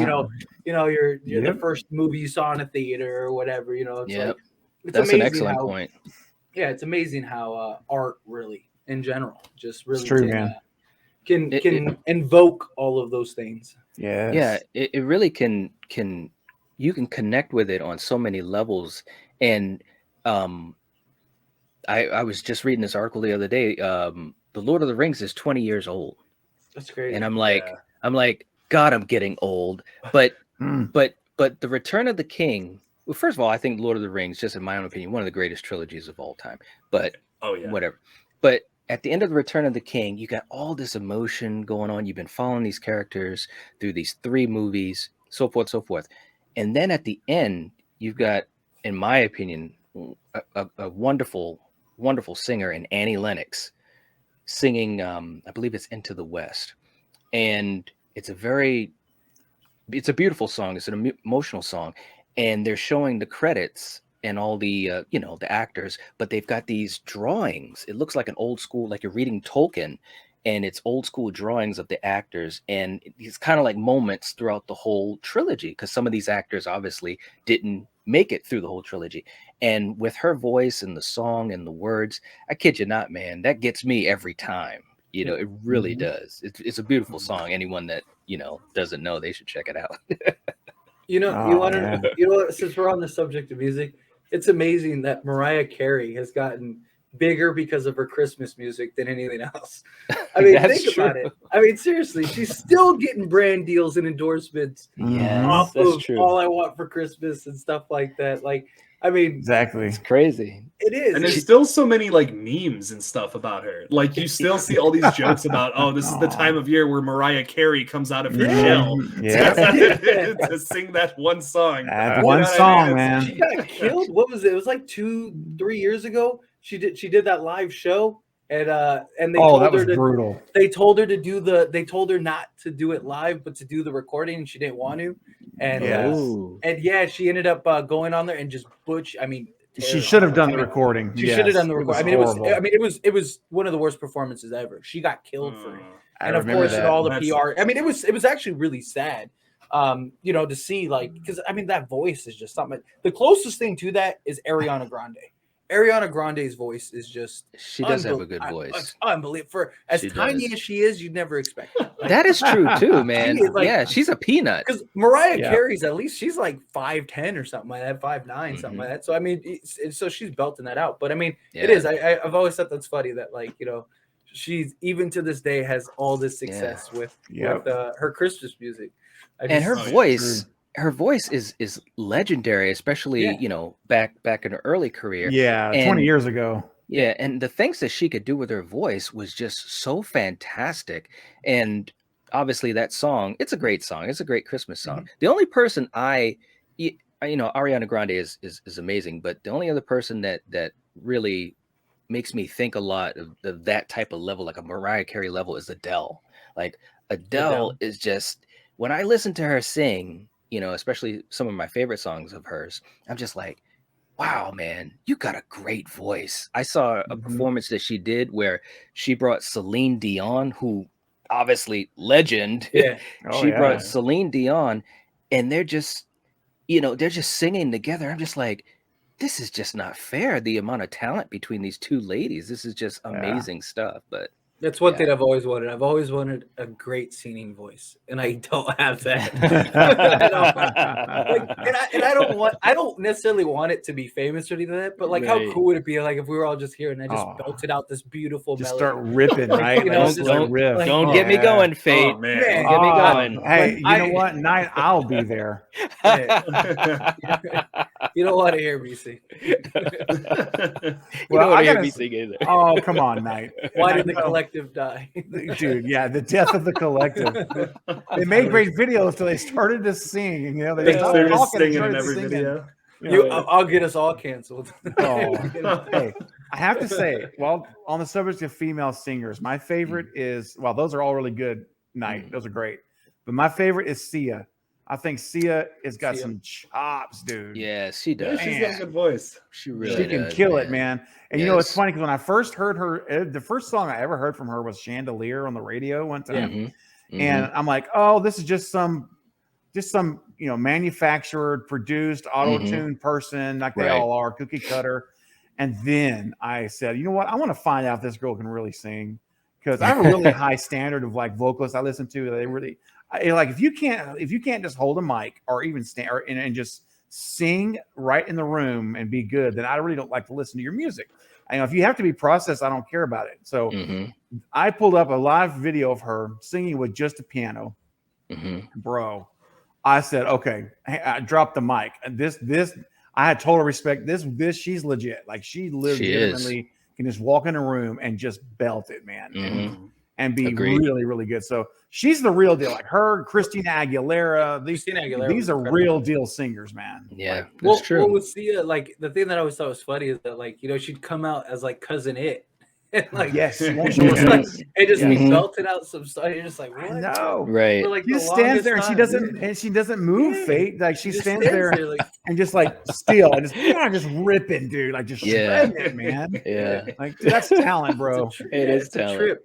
Like, Oh, Yeah, I've man. always had a crush on Gwen Stefani, but maybe that's Gwen just Stefani? me. Yeah. Ah. Gwen Stefani's Like great. celebrity crush is Gwen Stefani. Like for sure. Like man, I wish she was still make doing fun of me. I don't music. care. No, man. I think Yeah. you know, it's funny because I remember when No Doubt first Yes. came Back in the out. 90s. Yeah, and I was like, yeah, I'm kind of digging this because they had a different type of Mhm. vibe, and she's rocking it out, and I'm like, nice, I like this. And when she went solo, I was worried, but not only did she show her talent, more of her talent, but her music evolved, and now she could do almost anything, and I really enjoyed that. I really do miss her music because Yeah. it was some good stuff. It was some good stuff. Oh yeah. You know who else has an amazing voice? Is Pink. Pink has a does. Pink has Whatever a, happened to Oh, Pink? man. she's super man. underrated. Right? She had Yeah, an album. Like, she disappeared. had an album come out a couple years ago. For real? But she's Really? always done that. She's Wow, always had a okay. couple. And she even did like the entire soundtrack or half of the soundtrack for what was that the musical with Hugh Jackman. Oh, The Greatest Showman. Yeah, The Greatest Showman. Yeah. She Which, did a by the bunch of- way, she did a- is that an was a great amazing. movie. That is a great my movie. God, man. I'm not a fan of musicals at all. Like those Right? types Yeah, of I'm movies, not I'm either. not at all. But Man. that movie is a great movie. I Like, kid you not. I when remember the first time I was gonna. Oh, sorry. Go ahead. No, go no, ahead. no, no. Go ahead. No, go ahead. No, I was just gonna say the first time I ever I went to go I saw it. I didn't know it was a musical. I just kind of was sitting there Oh and no. and it starts going and I'm like, man, I'm really about to sit through this thing. And then I was just like, every night alive. Yes. Oh, yes. oh, Like, look, come like- on. You started to sing. Come on. Yeah. Come on. No, you don't want that. Come on, man. We got to do a little bit where each of us goes 20 seconds with a song and just see Yeah. what happens. We should It's do. a We great- should do. we should. Lethal karaoke. Lethal karaoke. Yeah. Karaoke Oh. night. Here we go. Lethal The to our tagline. viewers. Yeah. Check it out. Yeah, I was gonna say lethal karaoke. It will kill you. It will kill you to listen. It'll Literally kill you kill to you. listen. We'll But- have a contest. If you can sit through the entire thing, you win, Oh, we You should. can sit through. you win $10 or something. But Yeah. Oh my God. that movie is amazing though, man. And I knew it was a musical going in, and I'm okay with musicals. I mean, that's not my favorite thing, but there are a few that I've enjoyed over the years. But I watched it. I mean, obviously I'm a huge Hugh Jackman fan, but Zac Efron Yeah. and Zendaya, I was like, wow. Like that movie is amazing. I even got the soundtrack. That's how good the music Oh, was. wow. Yeah, the And- music was really good. Yeah, and they're singing. It was great. A great movie. Well, did you ever see that? It went like super viral. Was they had the table reading where they all were singing, and the girl, like the "This Is Me" girl or whatever, she was like belting it out, and literally everyone was crying. Like it's I actually heard it's an about that. amazing. It went super viral, like super. Wow. Viral. It went more viral than the movie. Yeah. And it was just like this incredible moment because it wasn't like recordings for the film. It was literally them in a room singing, and Right. everyone's getting into it, and you just feel the music, and everyone's crying. Yeah. Literally, Hugh Jackman couldn't sing because he like tore his vocal cords or whatever before, so he's Mhm. literally just standing there holding the girl's hand, and they Wow. explained like the producer was like, we just recorded everything, like this wasn't a planned moment. Like Mhm. it just but because we recorded everything, we were lucky to capture it. And Yeah. he was like Hugh Jackman couldn't sing; he was just listening to everyone do the thing.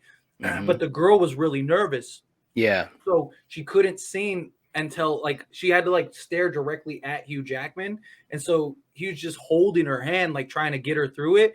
And once the music like took her over, that was it. And then Yeah.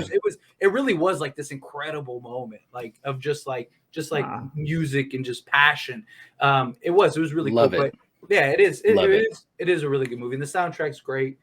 Hugh Jackman did Broadway. I didn't know all that stuff. Yeah. Oh yeah. Yeah, he did Broadway and yeah. all kinds of stuff. Mhm. I didn't know that until the movie came out. And then I Yeah. like looked into it. I was like, where did this voice come from? Usually Right? it's usually him and Ryan Reynolds are just having a Hamming it up. war. Ripping off. Yeah. Hugh Jackman is so multi-talented. It's ridiculous how talented that dude is. He Like is. seriously. He can do everything. He really, really can. Mhm. But I love that story too, man, because I heard about it, and those are special moments, It man. is. When the art just takes you over and you see people's Yeah. reactions. I love stuff like that, man. I really do. Mhm. Hell, It's man, special. I was just telling you, Steven, I was getting a little emotional when you were when we were talking about the Wes Craven tribute, Oh yeah, man. because you could hear the emotion, especially in David Arquette's voice. He's like, Yes. I might start crying. I'm thinking, David, I might start crying too, man. It's Well, and like, did you notice the very last scene with Kevin Williamson had tears in his eyes when he was yes, talking about it? He's like, I was yes, really hoping that they would dedicate this movie to Wes. And he barely could even say it. He's like, and they did, but he was like, yes, you could tell yes, it was hard to get it to even say anything at that point. He yes. was so Yep. emotional. Well, he said he was bawling at the end of the movie. So Wow. I think that I'm curious to see what kind of tribute, because at the end of the movie they're going to have some sort of tribute or something. They have Oh, to. yeah. They would have And- to, Yeah. man, right? I'm you think they'll curious do what like a that's little gonna be. featurette? You think? I think so. Scenes? I don't mean, know if I ever knew that story that Kevin Williamson told during the featurette, where he's like Wes Craven had me come over to his house and to give me notes on my scripts, and he literally just said that there was a bunch of typos. Like, that is so funny, and it's just like, he was such a wonderful guy. We lost him way too soon. We did, Oh, man. Yeah. so much. God. Well, like the thing that, so like I was even telling people, like, because even in the live stream and stuff, like people were saying, like, talking about Wes, because that was kind of the topic of the day, right? And like I was telling people, like, because they were like, oh, Wes Hicks has to be Ghostface or this, and I was like, yeah, but isn't the Wes thing to do, like the Wes Craven thing to do, like, wouldn't it be to kill him in like the first like 10 minutes? Like, Yes. like, like, wouldn't that be like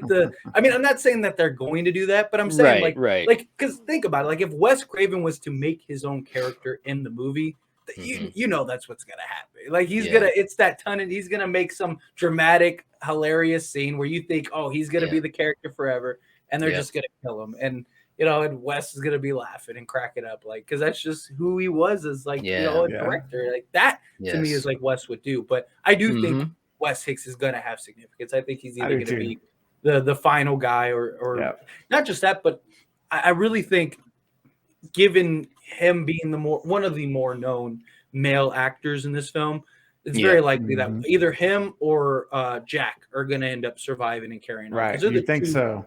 They're the two biggest, names. out of the two biggest names out of the male actors. Yeah. So you think that they have at least one of them sort of carry on. Kyle Gallner's kind of made a reputation for himself. Just to give him some credit. Yeah. Well, I mean, they all have credentials backing them up, but like, it's just like anything. Like, like that was one of the big reasons they wanted Courtney, was because she had things under her belt. Like Nev was still kind of wet behind the ears. David was completely wet behind the ears. I mean, he even said it himself in one of the featurettes. He was like, dude, I was some guy that just starting out. Like, I didn't know what I was doing. So Courtney was the one that like had the name behind her. She Bruce Springsteen videos. Well, there was a movie that, like, the year before Scream came out, that she was not the lead, but she was the like co-star or whatever in. Can't remember the name of it. It was I just remember there's like a ball scene or something like that where they're in like this dinner party or whatever. I can't. I'm trying to remember the name of it. But well, here's an even deeper cut. Did you ever see her on that show, The Misfits of Science? No. No. I've never even heard of that. Misfits of Science. No. Okay, so this is a deep cut, old school time. Yeah. There was this TV show. I loved it. It was cheesy as hell. I mean, we're talking, I don't know, 85, 84. I don't even know what it was. But Courtney Cox was in the show. It was these, I think it basically was the X-Men. That's basically what it was. You had these 4 people that had powers. They were regular people and they had powers. And Courtney Cox, I think she was telekinesis, if I remember correctly. But anyways, crazy campy show, forgotten. But when she became famous, that's what I always thought about when I saw her. I was like, oh, Misfits of Science, that's awesome. So yeah, on YouTube, you can look it up and they show at least the opening. I used to love the opening of it too. It's a crazy ass song. But anyways. Well, I was gonna say Friends, dude. Like Friends, Friends was like 2-3 years old at this point. So like that's that's probably where she was probably the most famous from. Oh yeah. Yeah. She really's had a great career. Yeah. Oh you yeah. Gotta give her a lot of credit, man. Absolutely. Awesome career. Oh yeah. It's I don't know. It's gonna be very interesting to see where this goes after this installment. because if Yeah. this is really is it for the OG3, Mhm. there's definitely going to be an adjustment period. I think, you know what I mean. It's Mhm. going to be it's going to be weird going to a Scream film and not having them a part of it. You know, Yeah. there's no way they're not going to do another Scream film. Like, come on. No, that's what I'm saying. They're Yeah. going to do another Scream film, but I'm saying like the OG3 aren't going to be a part of it, most likely. Because I don't know. No, that's what man. I'm saying. I'm like, dude, like, there's no way they're not like if they end up making like a Scream 6 and 7, like let's say Radio Silence makes this new trilogy, like I just cannot believe that they wouldn't have anything to do with those other movies. I think so too, man. I think I think one's gonna die, right? Well, let's just say for argument's sake, we lose one. I hope we don't, but we lose one in 5. We've got 2 left. So, I mean, isn't it plausible? And the Faye, you may be right. I mean, I'm not saying. I mean, I don't know, but I'm just saying, isn't it plausible that in 6 we lose another one, and then in 7 maybe we lose Sydney at the last one, or But I hope it's not. I don't know. That. I hope because you know what that's reminding me of, and spoilers for Star Wars fans, but that's exactly what they did in the new trilogy. Now, obviously, you know, part of that was unfortunately with Carrie Fisher actually passing away, but it was like kind of like every movie is like we're losing legacy characters. Right? Can't they just be happy and live on? Now, I'm not saying specifically that for the OG3. I do think someone's going to die in this movie, but I hope they don't just one by one die in each movie. Right, like predictable fashion, right? Yes. Yeah. Well, like, look, Jamie Lee Curtis is still in Halloween, guys. That movie came out in '78. Okay, she is. Yeah, but she's been in fewer than she's been in. But that doesn't mean she couldn't have been though. My point is that you're right. I mean, they went in different directions. You know, that's we won't talk about Thorn, but you know, we won't talk about the Thorn trilogy. But I'm just saying, she's still beloved. I mean, people still love to see her. So Nev could be one of those where maybe she doesn't have a featured role, but I don't know. You could work her in. I could see a camp. Here's the thing. I think Radio Silence will do whatever the actress and actor want to do. Like if Nev says like, "Hey, true, man. I want to be in all these films," then of course they're not going to say no. But I think it's in their best interest to move on. You know, you're better off doing it sooner rather than later. Because here's the problem. Right. Like, say you get into a Scream 6, it's like now like people are gonna want like, why didn't you just keep her in the trilogy? You know, why like you're gonna do one more film, and if you do more films than that, it's like, you know, at this point you're better to just cut ties and once so you end the Sydney era, you go into the Sam era. I mean, and then after this trilogy, you could go into the next era. Say there's another character, you know, Chad, not Chad Meeks, but it was just the first name that came in my head. But like, you know, you got some guy Chad, and he passes, he gets the torch. So Sam, we move away from Sam. You're saying, so Sam's trilogy is 3 movies, and then we go to some other person. You could literally do these movies forever if you wanted to, because the beauty of it is just it's always somebody different. You know, like so. It's not like it's not the same character. Yeah, you can always like the change is in the story. It's just write the story. Scream is very malleable. I agree with you there, but like my problem with them doing that is like, what if we don't like these characters? That's the risk. That's the risk. But you could have said the same thing about 96. Like, but that's what's so strong about that movie is like those characters are so good. Like Randy, Courtney Cox, Gail Weathers, like all across the board. Like we love those characters. We want to see more of them. And I think that's definitely something I'm worried about with the new film. But I love the cast so much. Like every Scream film across the board, I think has an excellent like S tier cast. Even if sometimes I don't love all the characters, it's all like you always get a good cast for a Scream film. So true. I'm not super worried about that, but like if that does end up being the case, you can't make a trilogy of slasher films with characters that you just don't care for. No, then it kind of takes the horror out of it. Right. That's what I'm saying. You won't know until you get to the film. Like I said, back in '96, no one knew until the film came out, and they did such a great job building those characters. And it helps that we had 4 other films to fall in love with these the main core 3. You know what I mean? Well, and of course the original and we were just talking about this on Sunday, Stephen, when we were talking about you know OG3 and stuff like that. Yeah, that opening scene, it just established it from the jump. Right from I will never forget the first time I saw that movie. Yeah, and I was a huge Drew Barrymore fan at that point. Well, I've always been a huge Drew Barrymore fan, but that opening scene, it grabbed you so tightly and yanked you that you had no other choice but to just go for the ride. And like you guys were saying, fortunately, you had Courtney Cox and Nev and Yeah. David and all Jamie Kennedy, all these guys, they just gelled so well.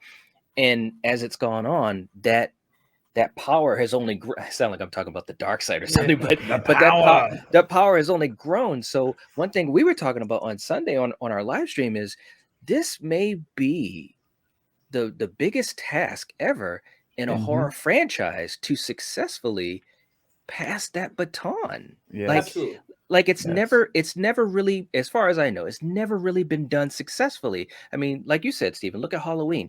Jamie Lee Curtis is still peppered throughout this series. We're still tied to Laurie Strode, be it for better or for worse, you know. And it's like, can this franchise move on successfully? You know, Yeah, I know but that's then- ultimately what they want to do, but can it be Yeah. successful? But to add to that, like we've never really had like what horror franchise had a proper passing the torch film. Right. You know what I mean? Like Well, we've never that's really, true too. We Yeah. never really had like the Halloween thing. Like Jamie Lee Curtis just wasn't in the next movie. Like, you know, it was, Well, it wasn't. Nightmare on wasn't Elm really Street like- 3. 3, we did a little bit of that with Nancy. Yeah. Yeah, Yeah. I mean, And but that kind of sucked, man, because I was Yeah. I like, know. I but hated part of that is that. because Patricia Arquette didn't want to do 4. They want money, Yeah. and so then they had It to was- get Tuesday night. So that kind of screwed up everything for 4 right off the Mhm. bat. But Yeah. But I just Yeah. my biggest thing is that I just like we need to be fair though. You know what I mean? Because Mhm. that's the problem too. Like, that's honestly my biggest concern is that the audience being so attached to these past characters going into this film and not Mhm. really giving the new characters a fair chance. Because Right. none of these characters are going to be Sydney, none of them are going to be Dewey, none of them are going to No. be Gail, because none of these Mhm. characters had 25 years of character development and building and us Mhm. growing and connecting. And I mean, in many Right. ways, they are a part of us. You know what I mean? Like we all like connect Mhm. to some degree. It's more than just a movie. You know, it's Yes. it's Yep. art. It's overcoming your demons. It's overcoming your obstacles and facing down ghosts. Literally Mhm. like. And Yeah. so Yeah. it's just like I just think that we all need to give this a fair shot and not just Mm. go in like immediately hating these characters. And that's really why I think they're trying to establish Sam from the jump, like before the movie starts anything. So you get a fair, so you go in knowing this is Mhm. Sydney's replacement, Mhm. and then you can properly make a fair assessment. Yeah. But the biggest challenge is making these characters, at least the 3 or 4 you're planning on surviving. Mhm. Right. Like, I mean, you don't have to be flawless with all of them, but at least the Mhm. ones that are replacing the legacy, Yes. like those have to be Right. like they really have to hit. And you They have to to. really They have hit. to land, and if it's Sam or Tara, whoever the final person is, we think it's Sam. She's gonna have to be endearing, guys. Mhm. We're gonna have to watch her on film and be like, "Oh, I like her. Like I Yeah. like her Yeah. a lot." Yeah.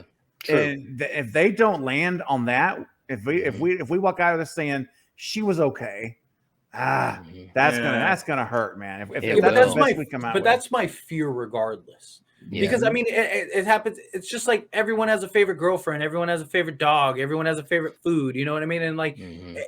you have a favorite burger place. No burger is going to be as good as that burger. So you immediately are like, Mhm. this is okay, and it could be fantastic, but because it's Right. not the thing that you love or the Mhm. memory you have. You Mhm. got to remember, a lot of us, This is that was our tough. childhood, that was us Yeah. growing up, that That's was our. true. So it's like when you think back, it's like the new school versus old school. Like Mhm. everyone does it. Like, no, back Mhm. in this day, this was way better than it is now. Like, you know what I mean? Right. It's just because Mhm. it might not even be the case. It likely isn't the case because Mhm. of technology. It's just and how you advancements. remember it. It's just It's how you how you remember it. exactly. It's how Yeah. you remember it. Well, And I mean, that's my concern with this film is Yeah. Sam could be Right. the one of the best final girls ever, Mhm. and Right. she'll still just be okay because Well, that's we what have- Knight was talking about. That was whole Knight's thing on Sunday was that, Yeah.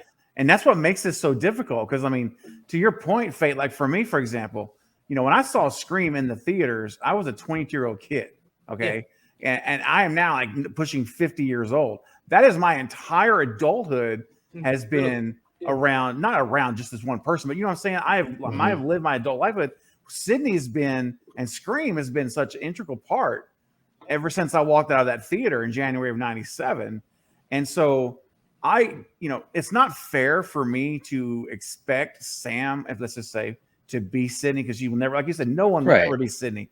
But I am going to be objective in terms of saying I'm going to give her a fair chance to win me over. Not to win me over as far as replacing Sydney, but to Right. win me over to say she's going to be good. She's worthy of being She's a final worthy girl. of this Right. role. Yeah, that's all I'm looking for. If she can do Yeah. that, then I think we're going to be fine, guys. But Well, if they have any type of success like they did in Ready or Not with Samara Weaving's character, Yeah. then we're in Yeah. for a treat, Yeah, because I'll tell you true. what, man, right off the jump, and not just because I like Samara Weaving, I think she's a great actress, but just the character just worked for me. You know what I'm saying? And I was already thinking in my head, where is she in that final girl list? And she was already like moving up just from one movie as I'm watching it, you know. And she's great. she's so easy to relate to. She's so funny. The dialogue in that movie is incredibly well written.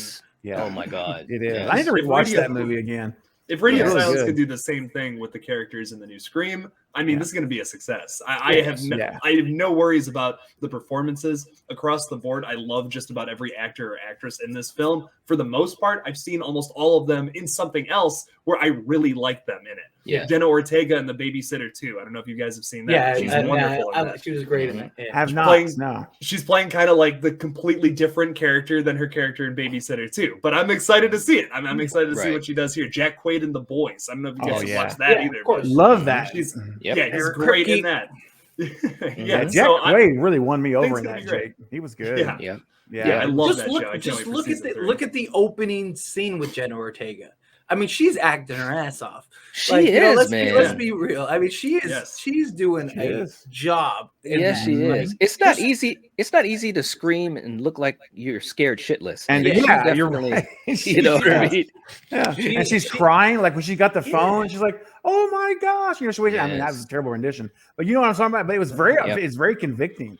You Yeah. know what's funny though too Mhm. is that like there's always been hints that was going to be the opening scene, because even a year ago, Jenna Ortega was on the Drew Barrymore show and said, "I spent days and months just watching your film," Yes. and that was even a topic of a conversation back then. Like we were Yeah. like, "That's strange. Why would she do that? Is she the opening scene?" And then Yeah. fast forward a year later, and she is. It's like, Yeah. That scene where she's playing with the knife while she's kind of Yeah. leaning over the counter. I was like, oh wow, man. Hey, can I throw something in about this for a second? So it just made me think about it. But you said opening kill, because Jake and I think all of us on the collective last time, we talked about how we had that scene from Mindy that looked like she's in a hospital bed. Yeah. Well, if you guys have seen one of the more recent ones, this is one of the ones I'm going to talk about. It's in the house. She's It's in not the a house. hospital, It's not yeah. a hospital. She's on the couch, which now takes us back to our original thought of, are we back to Jenna Ortega surviving? So I'm back on. I never really fully left the train, but I'm fully firmly in the train again that she does survive, that Mhm. she's not going to die in the opening attack, that is her in the wheelchair. I'm sticking with that. So do you guys agree with that, or do you guys feel Look, differently? at this point, I think it would almost be cooler for them to just kill her in the opening scene. Yeah. Because like Jake. we're Oh. yeah, fight me. I mean, the whole Scream fandom is now like, we know that that's going to be the opening kill, right? And Right. we're like, people are studying the trailer trying to find out who's in the Right. wheelchair. Like, does she survive? We never really get a clear shot one way or the other. Yeah. I just think it would be so much cooler now for us fans who have been overthinking this for months to just go into that movie and have Jenna Ortega get killed after the first 11 minutes. Like, and then title card, boom. It's like, wait, what? Like, And and the So- air in the balloon just gets drawn out. Yeah. Who's in the wheelchair? And then we find out that wheelchair scene's never in the movie. yes, Oh, right? exactly. Yeah, right. there. Yeah. I Who mean, it's needs good. it? It happens. It happens. Yes. Scream 4 had a couple Scream- scenes that just Oh weren't my in it at god, all. man. Scream Yeah. 4 had so Yes. much misdirection. It wasn't even Yep. funny, man. It Yeah. had scenes that weren't even, there were still shots Mhm. of, Yeah. of Scream 4 that were not even in the movie. I was Yeah. like, oh, wow. So I had an interesting discussion in my live. We were talking. Somebody asked me, like, would I feel different about the movie? Like, would it ruin the movie completely for me if I knew exactly who the killers were? Mm. And I said no, not for this film. I said 96, yes, but I said not for this film because I think it's more about the execution rather than the complete whodunit aspect. Because and my example was like, I was like, look at 96. Billy was the most obvious Ghostface ever. I mean, from the Yes. moment he came on screen, you knew he was Ghostface. But that entire film, you questioned it 5 or 6 times. Like that, the first time you watched that film, you were like, "Oh, killer." I mean, Randy point blank tells you he's the killer. Yes. And you still, and they did such a great job. And that was my point. I was like, and I expect a lot of that in this film.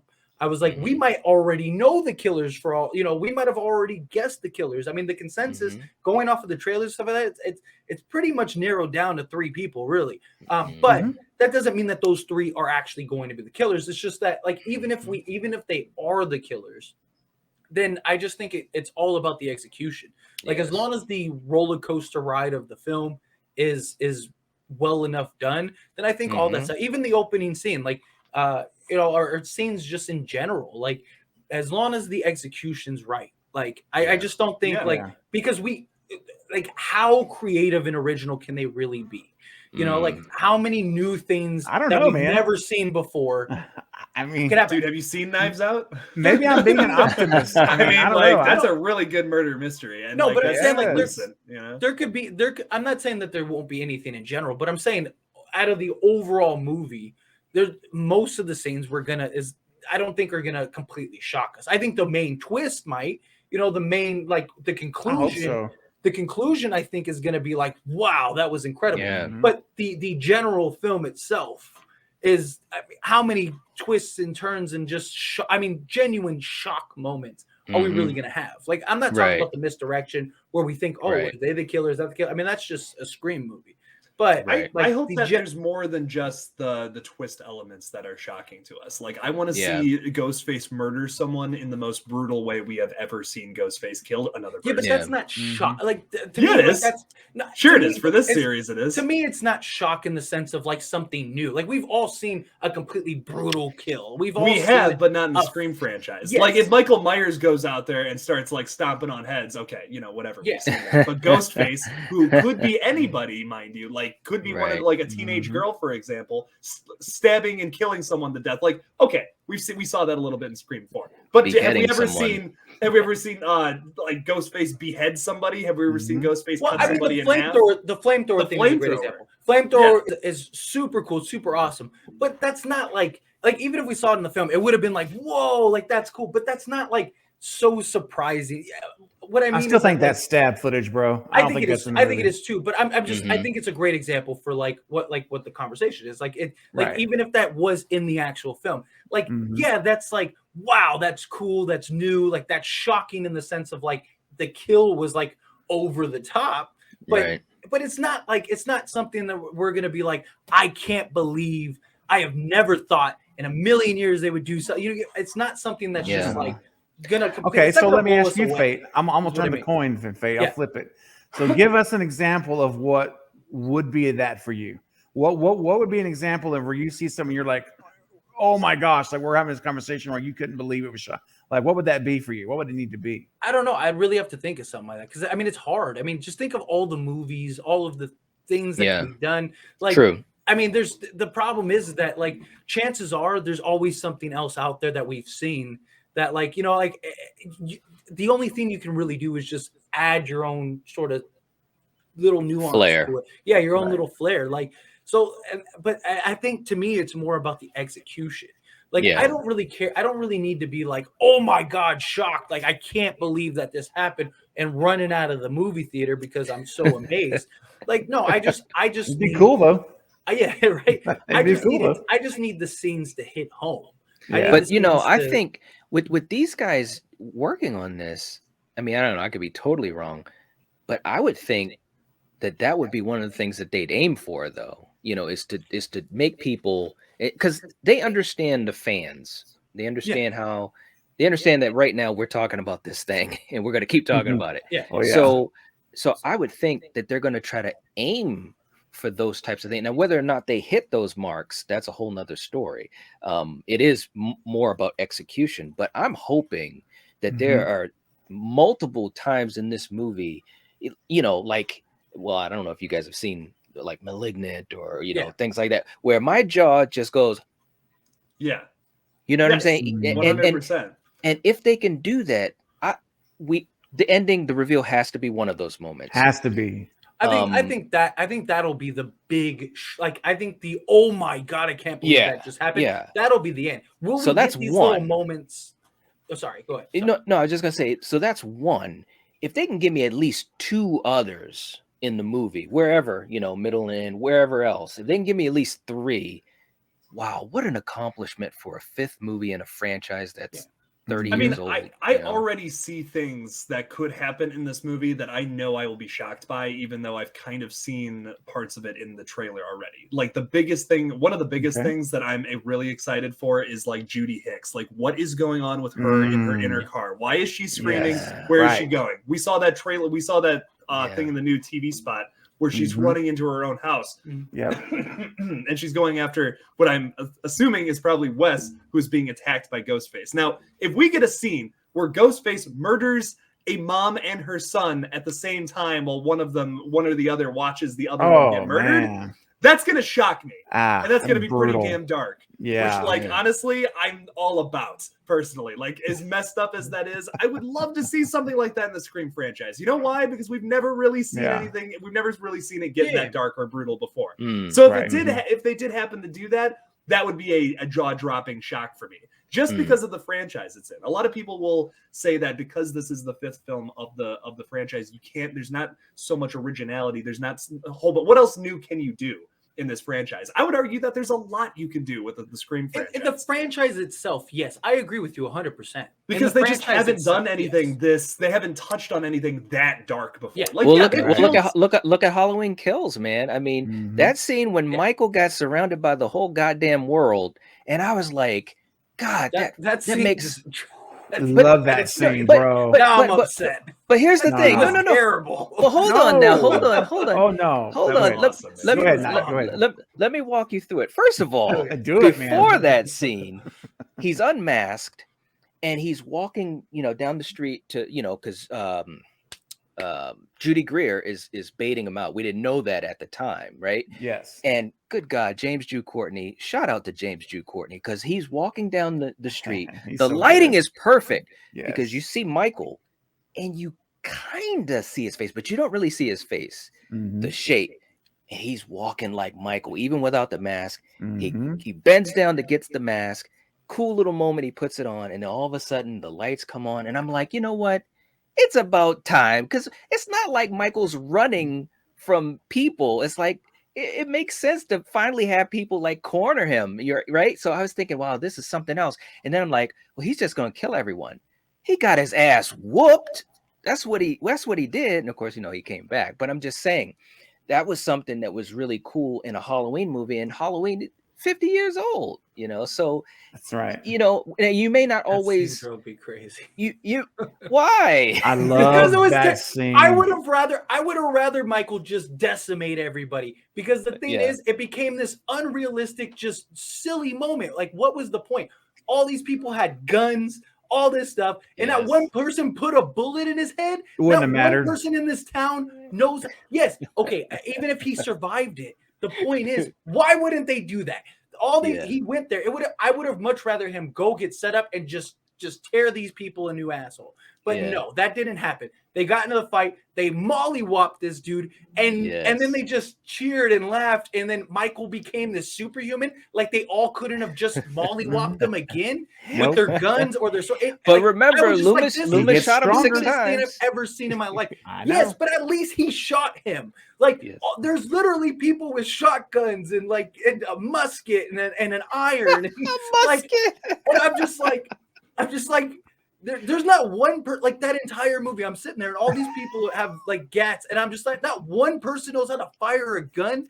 Like, they're all just standing there. Like, the end result would have been the same fate. It would have not mattered. That's fine. At least it would have been a accurate thing, and he became this superhuman evil entity, which in and of itself, I didn't like how they did that, because he's always been this sort of superhuman. But it was never it was never specifically touched on, at least in the classic. I mean, obviously, you had the later films, but the original, it was for us to take in and perceive it that way.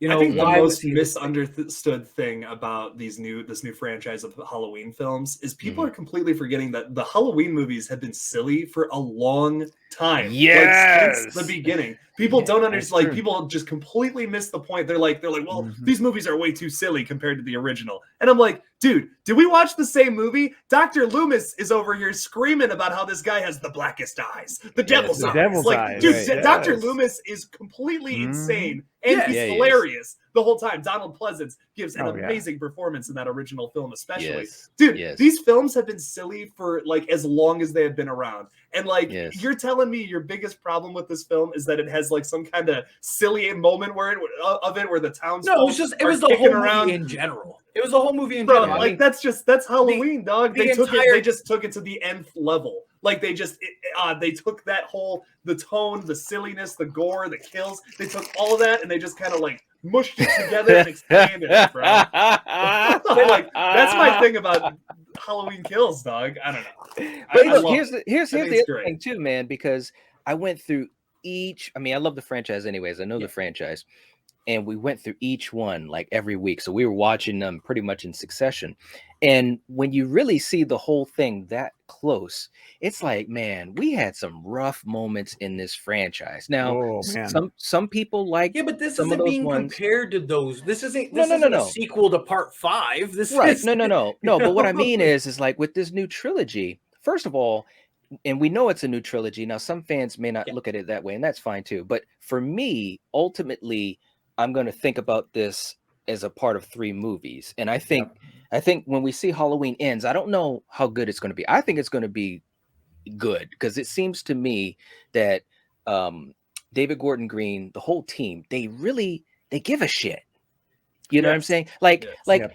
Michael Myers hasn't had a good mask in so long. I mean, Rob Zombie's was pretty good, but the H2 was horrendous, the bum look and all that. But I mean, even the little details that they get right and that they Yeah. try. So for me, I have hope for Halloween Ends, and I think once we see that, that'll strengthen Halloween Kills for people that maybe weren't big into it. But regardless of where you end on the spectrum, Mhm. this is leagues of, I mean, and again, it's just my opinion, but these 2 movies, 2018 and Halloween Kills, is leagues above so many of the sequels. And I like most of the sequels, you know what I'm saying? But I think what they were trying to do is they said, we're going to take the essence of 78 and we're going to roll with it and go in this particular direction or whatever. I dig it, man. Like I've watched Me Halloween too. Kills probably about 7 times, and I just Yeah. watched the extended cut, and it's like Oh, I I haven't love seen it, that. man. It's Dude. it's Really? good. I'm waiting for the physical Oh. thing to come out because I really Okay. want to watch that, but I've had a bunch of people tell me it's like in super low quality and stuff on Peacock or whatever. Like Mhm, that's where you can get it or whatever. I don't know. Yeah, But or you can right. Yep. you can buy it digitally though. Mhm. I'm assuming, okay. Well, I don't know. Maybe I'll check that out. But My I'm dying to see that ending, man. I'm dying to Look, see what they. I enjoyed 18, and I'll probably enjoy Ends, but Mhm. Halloween Kills, like, it didn't need to be a movie. Like in actuality, Aw. no, seriously, in actuality, there was the movie was what, an hour and 45 minutes or whatever. There Yeah. was probably 45 minutes to maybe 50 minutes of actual film, and then the rest was just an over drawn out, already been established manhunt. I mean, they dwelled on that for like 30 minutes of just around the town and him. Mhm. You established it in the first. We got it. Okay, that scene directly after where you went and you corralled everybody. We got it. And then you're going around and you're doing all this stuff, and Michael's in a completely different area. All this, it just, and then we get to the hospital scene, and it's another 20 minutes of them chasing this poor guy through the hospital scene, which I understand is supposed to draw the emotion. It's supposed to get that stuff, but it was just too. You could have cut out. You honestly could have cut out probably an hour of that movie. So I would have much rather them An just hour? yeah, at least. Dude, Yeah. I'd say 15 minutes, maybe some of that. The hospital scene They got did long. the same flashback scene twice. Like literally. Dude, that flashback, bro. It was great. Man, I'm that not was saying it wasn't masterful. bad, but they literally like you could have just done Yeah. the one flashback scene. You could have established what the town was doing in Mhm. the first 3 minutes. You could have had the Mhm. story and the dialogue with Jamie, establishing that he's this, new creature, and you would have been fine. You could have literally taken the 45 to 50 minutes. Let's just call it an hour. Let's be fair. Say an hour.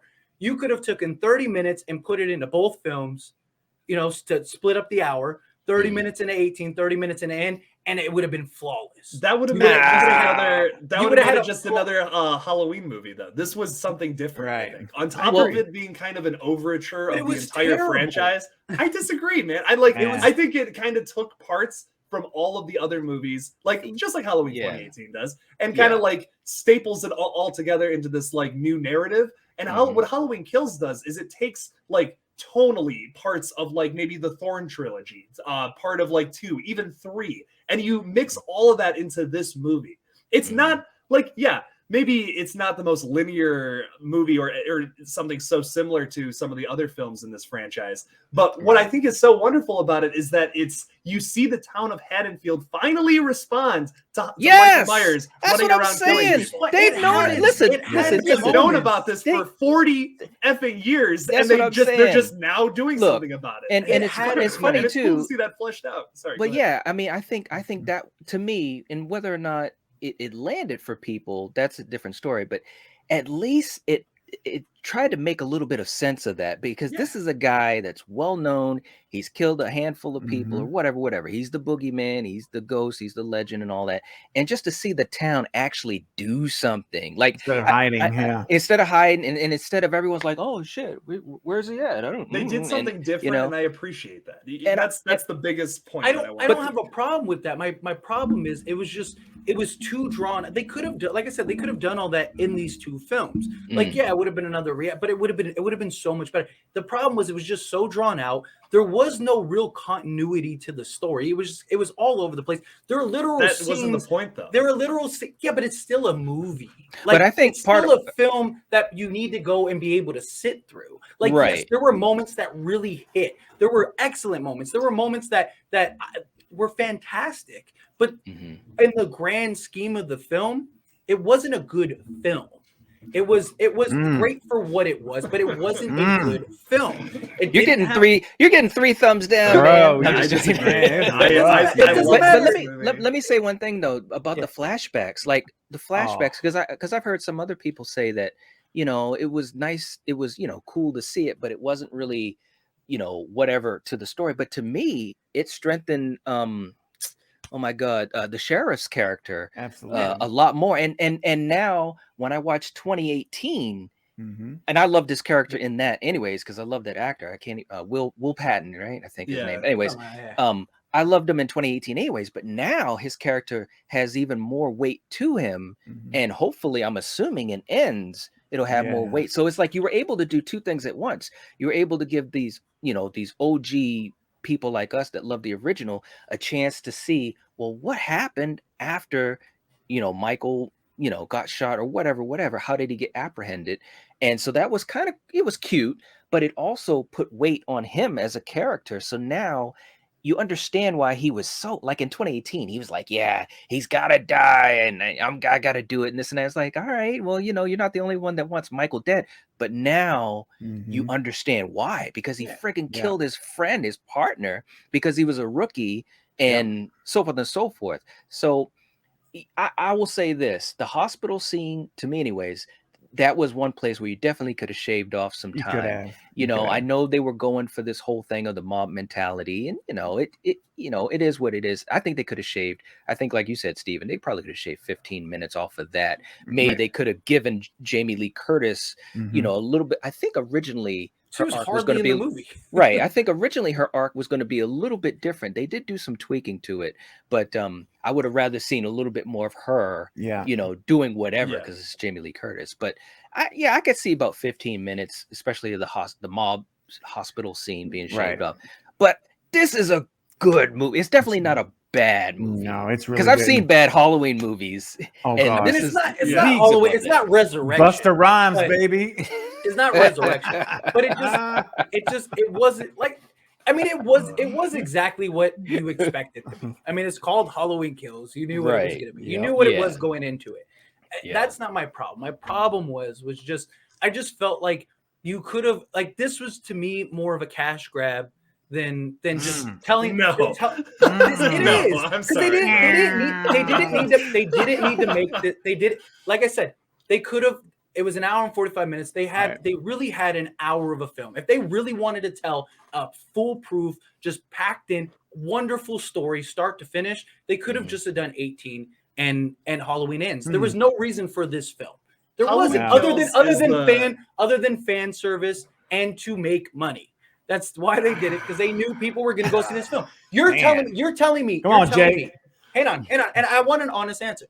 You're telling me if they would have taken, say, like I said, say they cut out 15 minutes, right? So that makes it an hour and 30 minutes. Let's just call it an hour and 20 minutes. And they took, and they split that in half, and they put it in Halloween 18, Halloween Ends, and it was perfect. You told the same story. It hit all the key points that were important, that were significant, and telling this fluid story. You had the 18, you had the ends, boom, start, finish, beautiful, wonderful masterpiece. It was all in one. You're telling me you would have been like, man, I really wish they would have dragged that out in another movie. No, it would have been another. No, but you know what I would have. What I appreciate so much about Halloween Kills existing. Like, let's say they did that. Let's say they made Halloween 2018. They made another movie where they just kind of wrapped it up of what happened to Michael on that night. Laurie kills Michael. Hooray! Yeah, awesome. Another movie where exactly that happens. I appreciate and love Halloween Kills. I might even like it more than Halloween 2018, just because it's not the same damn movie over and over again.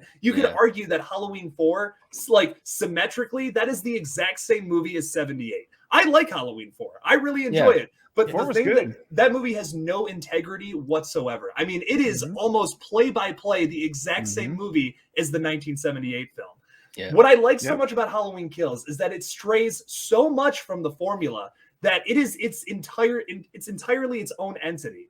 I think that it delves more into, like, the psychology of the townsfolk of Haddonfield so much more than, like, any of the other Halloween movies. And on top of that, you get Michael Myers going around killing people. It might not make a lot of sense what his motive is, or like what he's even trying to do. He's walking a beeline to his house. That's all we really know about it. Like, I mean, no, I don't think a lot of these other things are super important for this film either. If you go into this expecting another Halloween movie where we get a nice cut clean storyline where it's Michael Myers, he kills some people, Laurie Strode takes them down at the end, you're gonna be disappointed with Halloween Kills. Yeah, but you're still gonna get that. You're still gonna get that in Halloween Ends. Look, you don't get that in Halloween Kills. You don't. You don't. This is a Michael and the townsfolk movie. That is what this movie set out to do, and it accomplishes that. It shows. And it also, the other thing about it too is a lot of what it was trying to say too is that evil can infect you. You know what I'm saying? Like, you think. Oh my God, yes, and I love that so much. Sorry. No, that's okay. But you think that, okay, you're doing the right thing by, evil dies tonight. I know people hate it, hearing it all the time, and that's fine. But I'm just saying, it was showing that this can really just take you to a place that you don't want to go. And that's what happened with Tommy. I know he could be a little annoying a little bit. I think that's the way he was meant to be, though, to just show that person that's all the way on the edge. But again, that's what I was taking from it, because all of a sudden you've got him, you've got the townsfolk, you even have Karen, who in 2018 was all like, Mom, let go of the boogeyman, we're beyond that. It's, blah, blah, blah. It wasn't that bad, all that type of stuff. All of a sudden now in the second half of Halloween Kills, she starts to get, quote unquote, infected. Yeah. And ultimately, well, we know what happened at the end. So to me, that was something that it was, to me, a smart way to do multiple things. As you also said too, is showing this town and their reaction to it, and in somewhat of a realistic way. I mean, granted, you got whatever it was, 20 people versus Michael. Yeah, somebody should have just shot him in the head. But geez, man, in all horror movies, people should have either shot him in the head or chopped their head off or run left when they should have ran right and whatever. So for me, that part of it, I don't worry about. That's movie logic. You know what I'm saying? But this movie, I think what was so good about it, it was really showing how this event, this boogeyman, this tragedy just trickled down over 40 years. And then what happens because of that, So did you guys, I have a question. Did you guys like did you guys like that Laurie is the one obsessed. Like because in reality, Michael probably doesn't even know Laurie exists. Right. Yeah. Michael doesn't even care. Do you like that aspect or do you not? Love it. Yeah, I did too. Yeah. It's genius. Okay. Well, because I think it also plays to us as the fans too, because we've gone through so much with the original. There was no relation. Part two, they're related, and then obviously through the rest of the movies, this and that. But fans, or at least for me, yeah, it was always Michael and Laurie, Michael and Laurie, Michael and Laurie. Even when Laurie wasn't in the other movies that she wasn't in, but I thought it was cool to flip it all of a sudden, that Jamie Lee Curtis is now kind of like me as a fan. She's like, yeah, I know he's coming for me. And she even got her daughter thinking that, yeah, he's coming for my mom. He's coming for my mom. And then all of a sudden it's like, nope, he's not. You just happen to be at the wrong place at the wrong time. That's right. Yes, and that's another thing that I like so much about Halloween Kills. I feel like if this franchise didn't have this movie, you would be losing that aspect of it that I feel like this film, Halloween Kills specifically, drives that home. That whole the psychology element of this new franchise, which we really haven't had in the franchise before this. It's always been about Michael needs to kill Laurie Strode. 4 through 6, Michael needs to kill Danielle Harris's character, whose name is slipping my mind. It's it's always been about that Michael has this goal. But what if Michael's just a crazy guy who decided to kill people and he's just completely blank in the head because of that? And what better way to honor John Carpenter? I mean, we talk about Scream honoring Wes. John Carpenter always that's how he envisioned it. Like he didn't want to write two. Like he did not want to write two. And when he was forced to make that film, he had to put in all this like backstory about how they're brother and sister. And honestly, that's what ruins two for me. I really like two besides that. But they try to explain stuff. So, and from 2 on out, we were stuck by it because there was no way there was no way to say well psych, they're not brother and sister. No, they were brother and sister, and Michael is back, so who can Michael chase? Well, she has a daughter, so he's gonna chase an 8-year-old. And don't get me wrong, I enjoyed Danielle Harris in those movies, and I was of a certain age, but at the end of the day, Michael's chasing a little girl. Right. What's going on?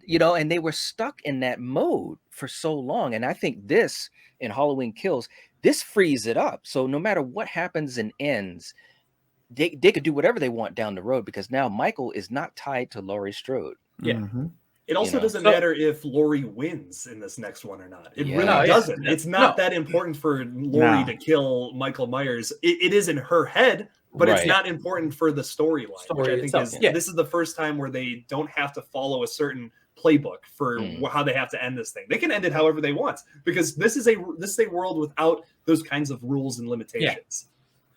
So here's my thing though. All the points and everything you guys made, you're telling me that the same things couldn't have been established if there was just 2 movies and they had that same.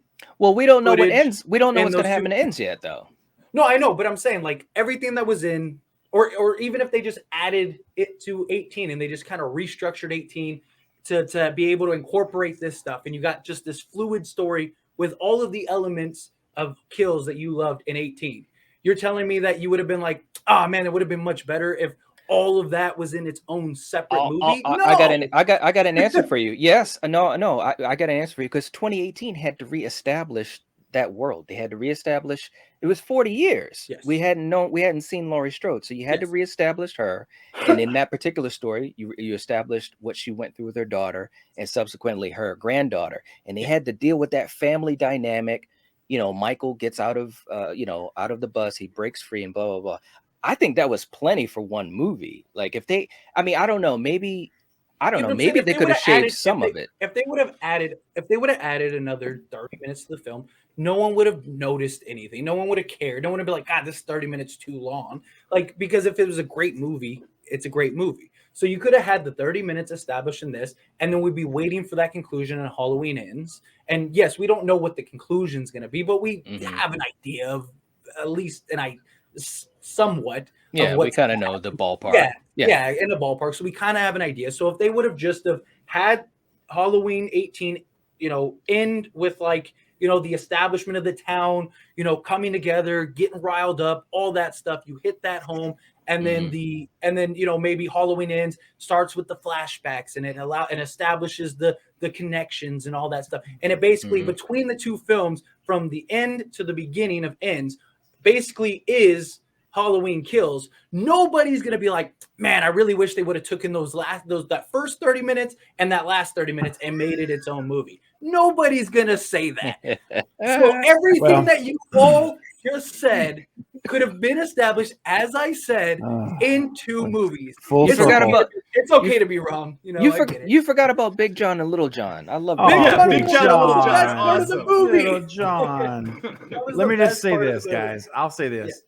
I love how Fate is, dude. I admire your tenacity, bro, because you always find a way to bring everything back full circle. I know, man. I'm telling you, relentless. But I'll say this. I don't care. All this commentary we've had has been amazing, and I love to see Jake.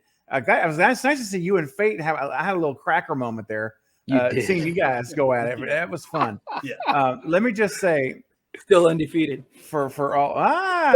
Okay. It's 3 versus 1. My response. And I smacked you all. I think that's all I'm saying.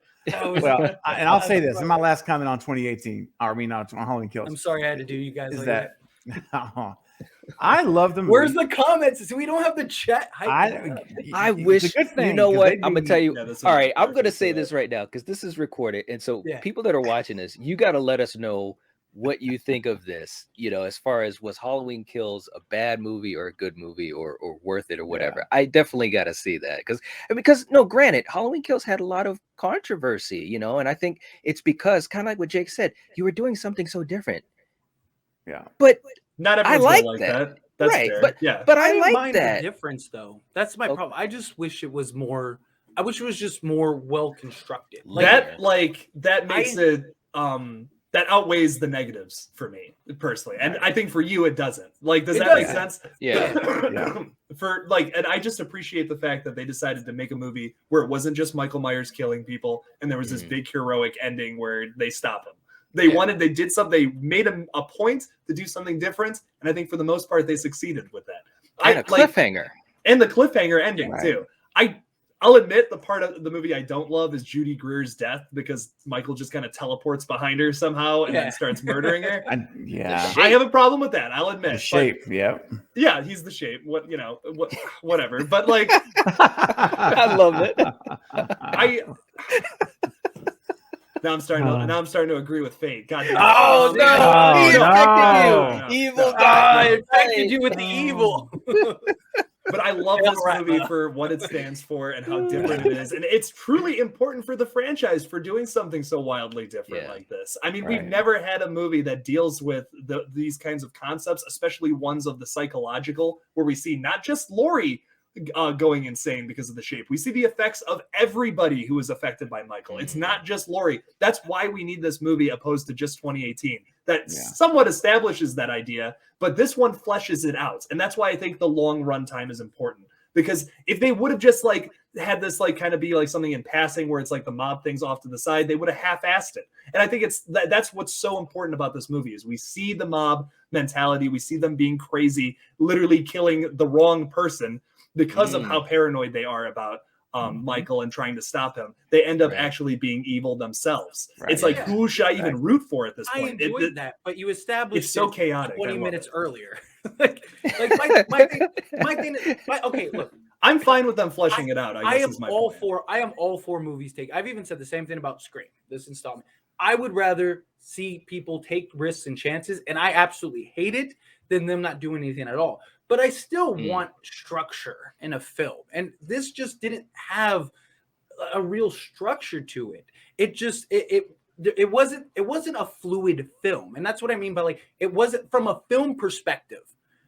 You can't tell me that this was a great film. It was great for what it provided. I think it's a great film. It's just not structured I think it was a great film. From an what film is. Jake, you're a filmmaker. You like to make films.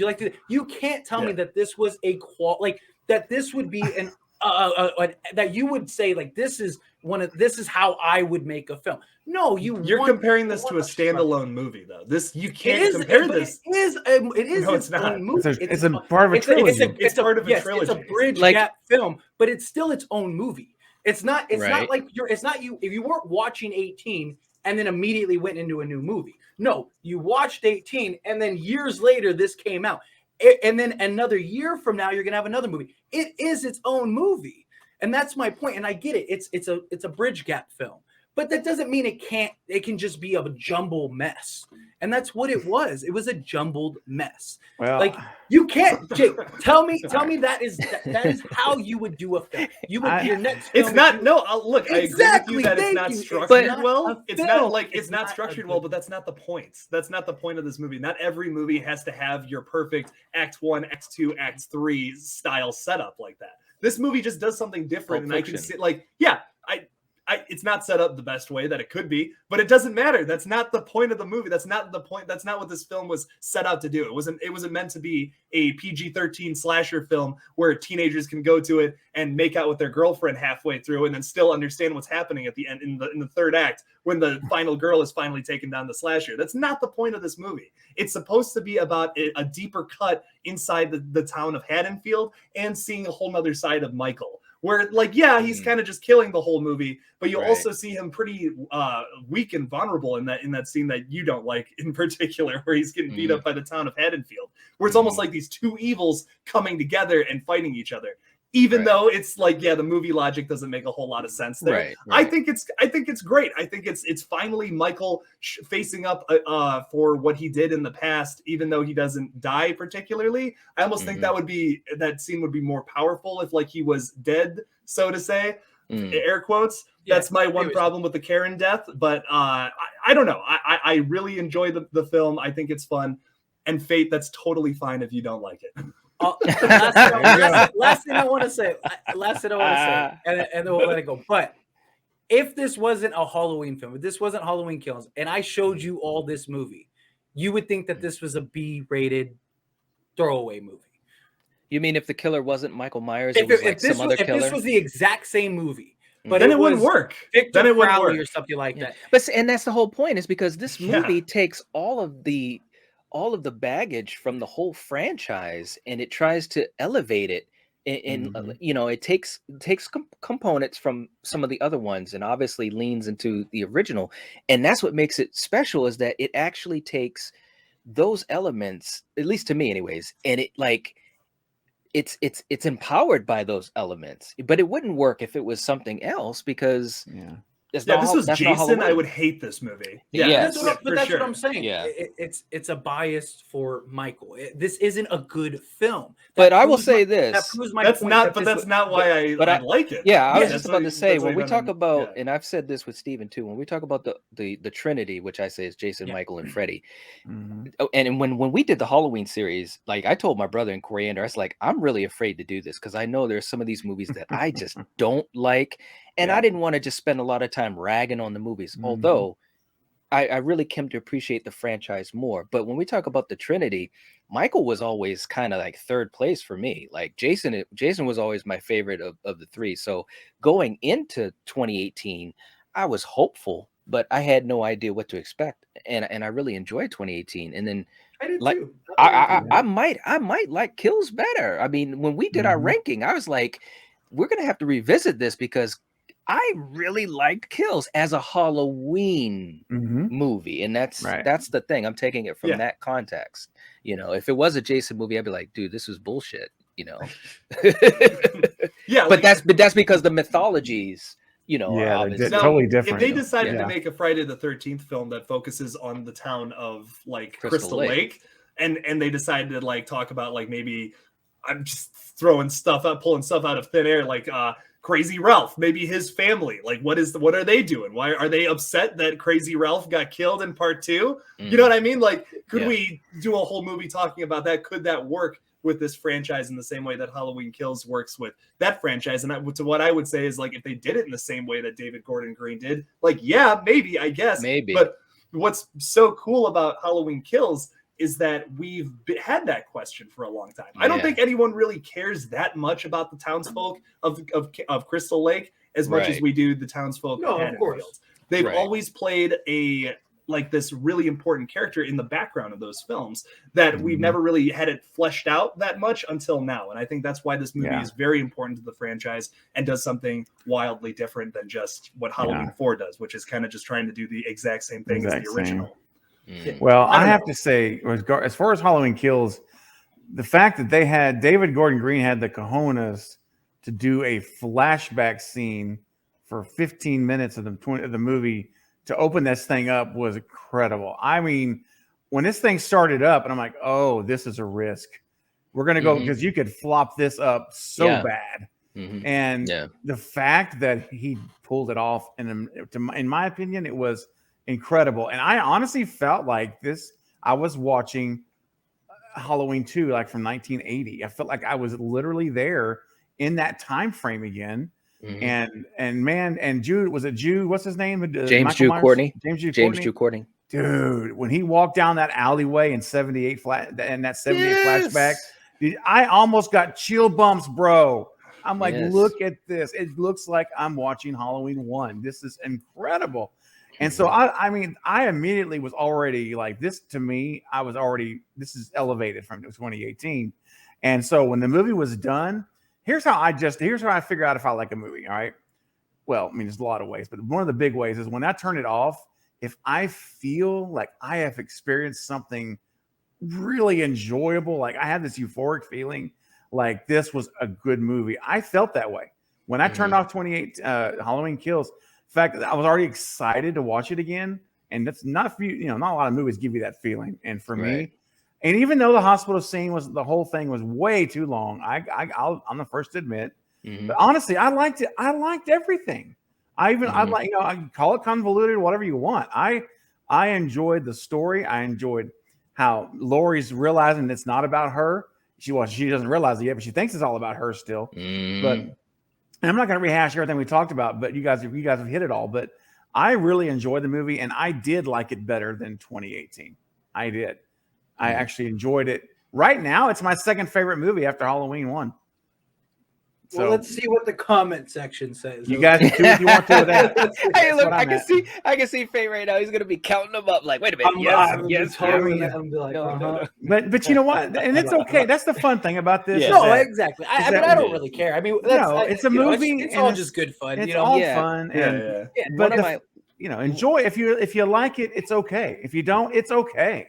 Yeah, and that's what's great about movies. One of my good friends, he's a YouTuber too, Grande's Graveyard. He calls it Michael Wick because he's saying Michael Myers was basically like John Wick in this Bingo. movie.